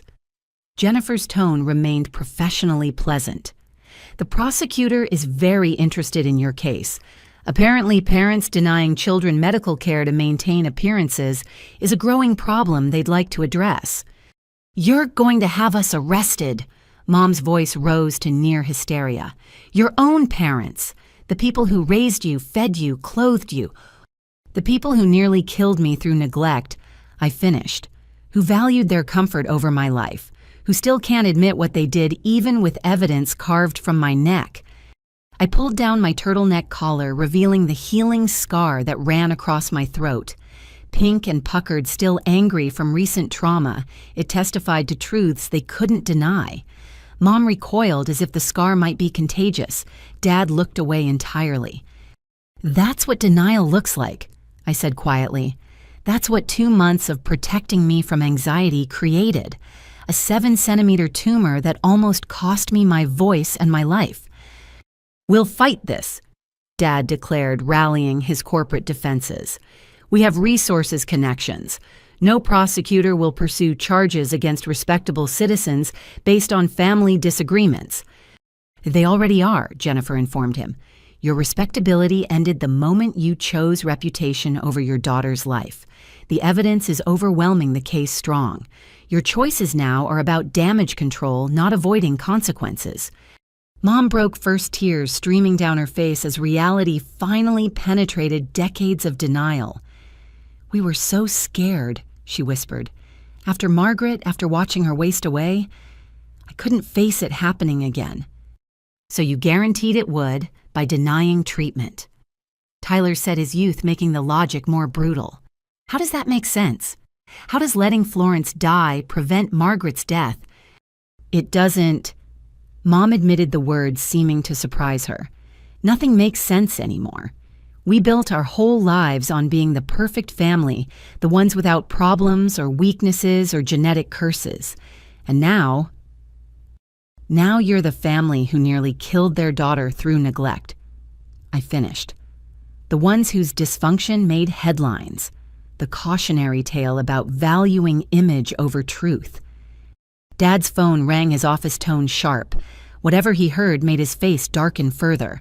When he hung up, he looked older, smaller, defeated in ways corporate battles had never achieved. That was my managing partner. I'm being placed on administrative leave pending investigation into the insurance fraud allegations. He turned to Mom with hollow eyes. We've lost everything. No, I corrected firmly. You lost me. Everything else is just consequences.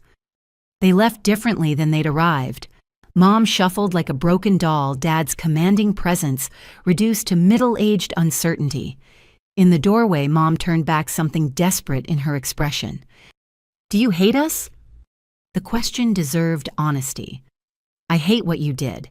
I hate that you chose comfortable lies over uncomfortable truths. I hate that I nearly died because you couldn't face reality. But hate takes energy I need for healing. So no, I don't hate you. I nothing you, which might be worse. They left without another word, their footsteps echoing in the hallway like funeral drums. Jennifer immediately began making notes, preparing for whatever legal escalation might follow. Tyler slumped against the wall, emotionally exhausted by the confrontation he'd witnessed. They finally admitted it, Jessica observed quietly. In their own broken way, they acknowledged what happened. Too little, too late, I replied, touching my scar reflexively. But at least it's on record now. They can't claim ignorance or misunderstanding. They know what they did. The apartment felt lighter somehow, as if their presence had carried physical weight that dissipated with their departure. Outside, life continued indifferent to family drama and medical neglect. But inside our small sanctuary, something had shifted. The prosecutor wants to meet Monday, Jennifer reminded us. This confrontation strengthens the case considerably. Their admissions, their threats, the obvious lack of remorse. It's textbook evidence. Will they really go to prison? Tyler asked, vulnerability creeping through his protective facade. Possibly, probably. Does that change your position? He thought carefully, then shook his head. They made their choices every day for 2 months. Now they face consequences. That's justice, not revenge. As afternoon faded to evening, messages poured in from unexpected sources. Former family friends expressing shock and support, Mom's charity board members offering assistance, Dad's colleagues questioning how they'd missed the signs. The perfect family image had shattered so completely that people were reevaluating everything they thought they knew about the Mitchells. You know what's strange? I said as Jessica prepared my evening medications. I feel free. For the first time in my life, I feel completely free. Because you're not maintaining their lie anymore, Tyler suggested. We spent our whole lives protecting their image. Now it's destroyed and we're still here, still breathing, still family, just different. Better, I corrected. Honest family, chosen family, the kind that shows up for surgery and recovery, not just photo opportunities. The article had done its work exposing truth to daylight where it couldn't be denied or diminished. Tomorrow would bring new challenges. Radiation planning, legal meetings, the ongoing work of building a life apart from those who'd nearly ended it. But tonight was for processing the confrontation we'd all known was coming. They'd arrived in fury and left in defeat, denial finally cracking under the weight of published truth. The daughter they'd tried to silence had found her voice despite damaged vocal cords. The family they'd tried to perfect had found strength in accepting imperfection. The scar across my throat would fade but never disappear, a permanent reminder of the price of denial and the power of truth. I'd wear it proudly, evidence of survival against those who preferred comfortable lies to uncomfortable realities. Justice was coming, whether through courts or natural consequences. But healing had already begun, supported by chosen family who valued life over image, truth over comfort, love over conditions. That was more than enough. That was everything. 6 months later, I stood in Morrison Gallery adjusting the final photograph in my exhibition. Hidden Truths.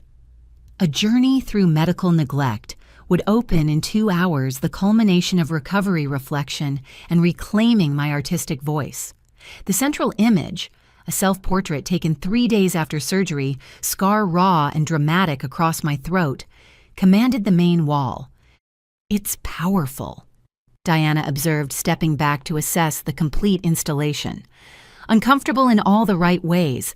People need to see this to understand how family denial can become deadly." My voice, though, permanently changed to a deeper register, carried clearly through the space. The vocal cord damage had altered my sound, but not my ability to speak truth. If anything, the raspiness added gravitas to words that might have been dismissed from a lighter throat. 20 minutes until the preview, Jessica announced, emerging from the back office where she'd been coordinating catering. "Tyler just texted. He's on his way with grandmother Eleanor." The past 6 months had transformed all of us. Tyler had grown into his role as protective brother, balancing football with family advocacy. Jessica had graduated nursing school with honors, her experience managing my recovery, inspiring specialization in patient advocacy. And I'd undergone radiation therapy, multiple follow-ups, and the slow work of building an independent life. The legal proceedings had moved with grinding inevitability. Mom and Dad pled guilty to reduced charges, misdemeanor child endangerment rather than felony medical neglect. The plea bargain included 2 years probation, mandatory counseling, and substantial fines. No prison time, but their reputations were thoroughly destroyed, their comfortable suburban life dismantled by their own choices. "Any word from them?" Diana asked carefully, knowing the exhibition invitation I'd sent against everyone's advice. "Nothing. Tyler says Mom's been in intensive therapy, actually doing the work. Dad, less so. He's still convinced everyone else is wrong." Dr. Montgomery had lost his medical license, his convenient diagnoses for wealthy friends finally catching up. The investigation revealed 17 other cases of falsified reports, a pattern of enabling parental neglect for social connections. He faced separate criminal charges, his golf club membership, poor compensation for professional destruction. The gallery began filling with early arrivals. Thomas Bradley appeared first, clutching a signed copy of the memoir I'd begun writing. The bookstore had already pre-ordered dozens of copies supporting my literary endeavors as enthusiastically as my photographic ones. "Florence, you look radiant," he said warmly, and I knew he meant it. The gaunt, dying girl who'd collapsed in his store had been replaced by someone stronger, scarred, but vibrant. Dr. Kumar arrived next, her presence always making me stand straighter. She'd saved my life with skilled hands and honest words, never sugarcoating the journey ahead. The cancer remained in remission, quarterly scans showing clear results, though we both knew papillary carcinoma could return years later. "Your scar healed beautifully," she observed with professional satisfaction, "and your voice has good resonance despite the nerve manipulation. You've exceeded my best expectations." "Because I had reasons to fight for," I replied, gesturing to the gathering crowd of chosen family. Grandmother Eleanor entered on Tyler's arm, moving slowly but determinedly. At 76, she'd become my fiercest advocate, using her retirement funds to ensure I never faced financial dependency again.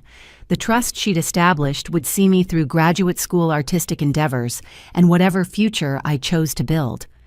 "Oh, my darling," she breathed, taking in the exhibition. "You've transformed pain into power. Margaret would be so proud." The photographs told our story chronologically. Diana's documentation of my decline, medical images of the tumor, post-surgical portraits showing healing progression. but interspersed were images of support: Jessica adjusting medications, Tyler sleeping in hospital chairs, Thomas organizing fundraisers, Diana fighting insurance companies. The narrative wasn't just neglect and survival, but community rising where family failed. "Is that them?" Tyler asked quietly, nodding toward the window. Outside, a familiar Mercedes idled at the curb. Through tinted windows, I could make out my parents' silhouettes, Mom in the passenger seat, Dad behind the wheel. They'd come, after all, drawn by invitation or curiosity, or perhaps genuine desire to understand what their denial had wrought. "They're not coming in," I realized as the car pulled away without stopping. "They came to see but not be seen." "Their loss," Tyler said firmly. "This is your night, your truth, your triumph." They chose comfortable distance over uncomfortable presence again. As the official opening approached, the gallery filled with unexpected guests: nurses from the surgical ward, the EMTs who'd responded to my bookstore, collapse fellow cancer survivors who'd found courage in public testimony. The reporter, Amanda Wright, arrived with her editor, both committed to continuing coverage of medical neglect cases. "Your story opened floodgates," Amanda informed me.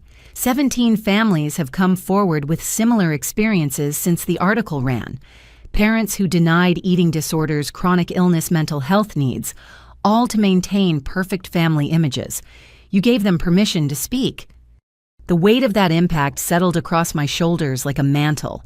My personal fight had become a public catalyst, one family's dysfunction illuminating patterns throughout our image-obsessed community. The exhibition served not just as artistic expression, but as a beacon for others trapped in similar situations. Jennifer Carlson arrived fashionably late, bearing news. The prosecutor's office is establishing a task force on medical neglect. They want you as an advisory member, helping identify patterns and support victims. Interested? Yes, I answered without hesitation.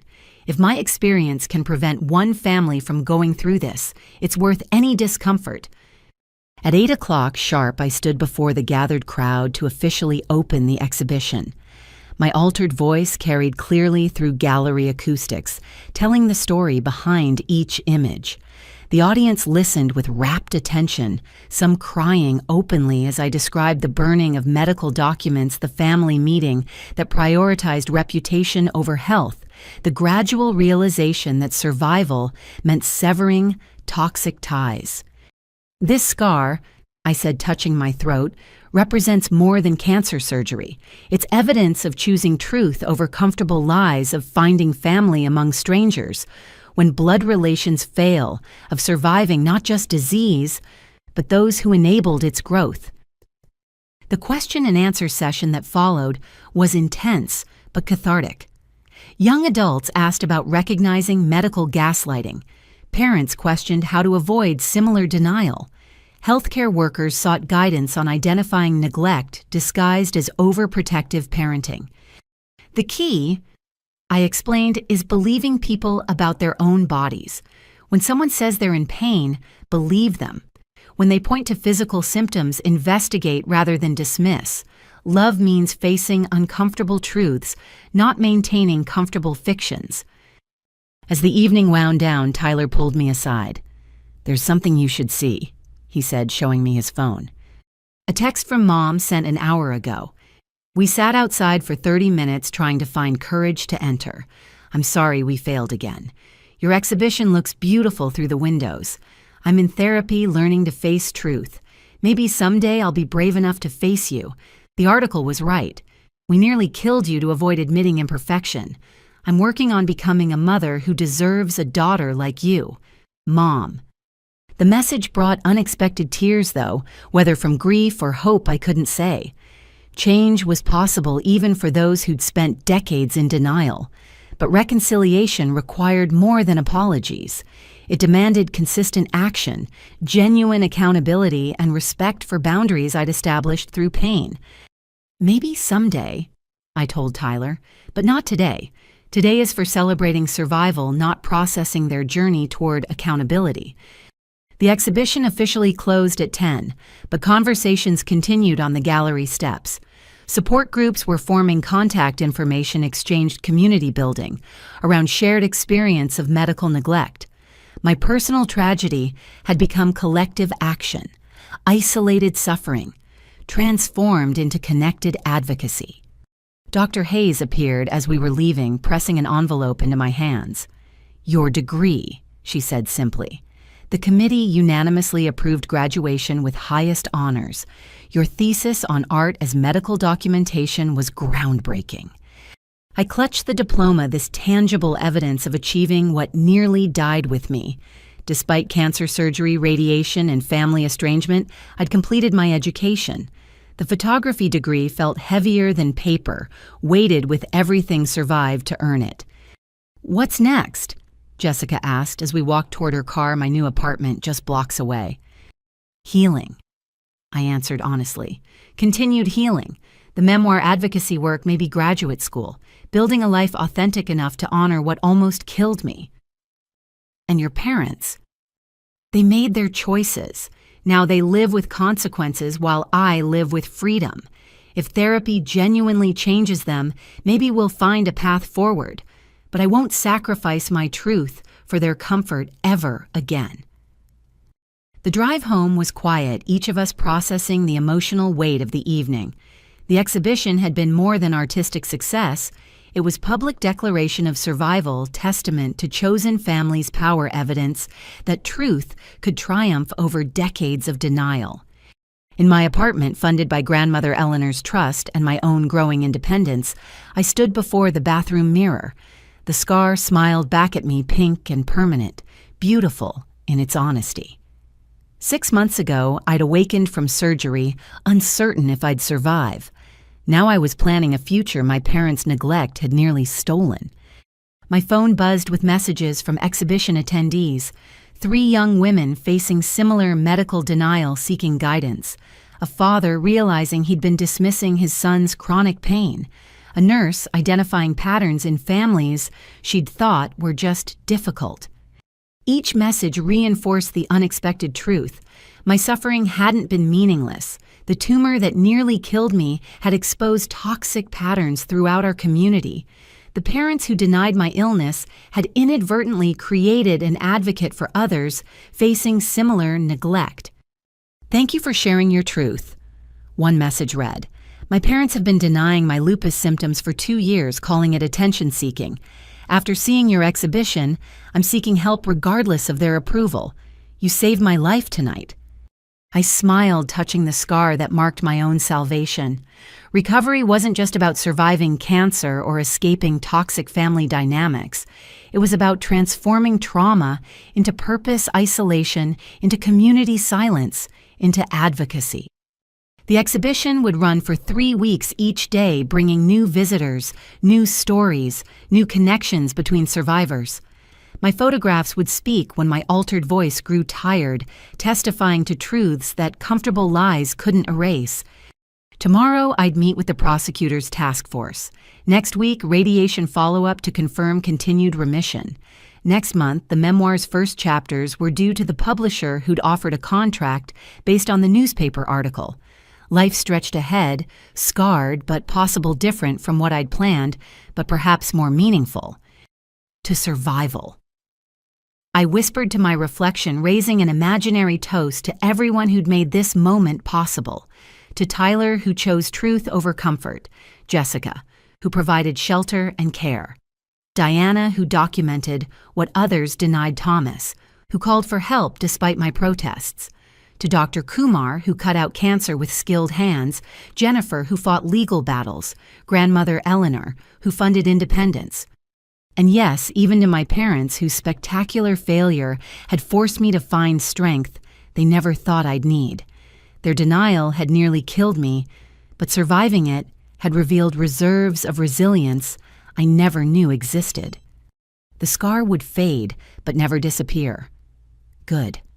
Some stories demanded permanent reminders. Some truths required visible proof.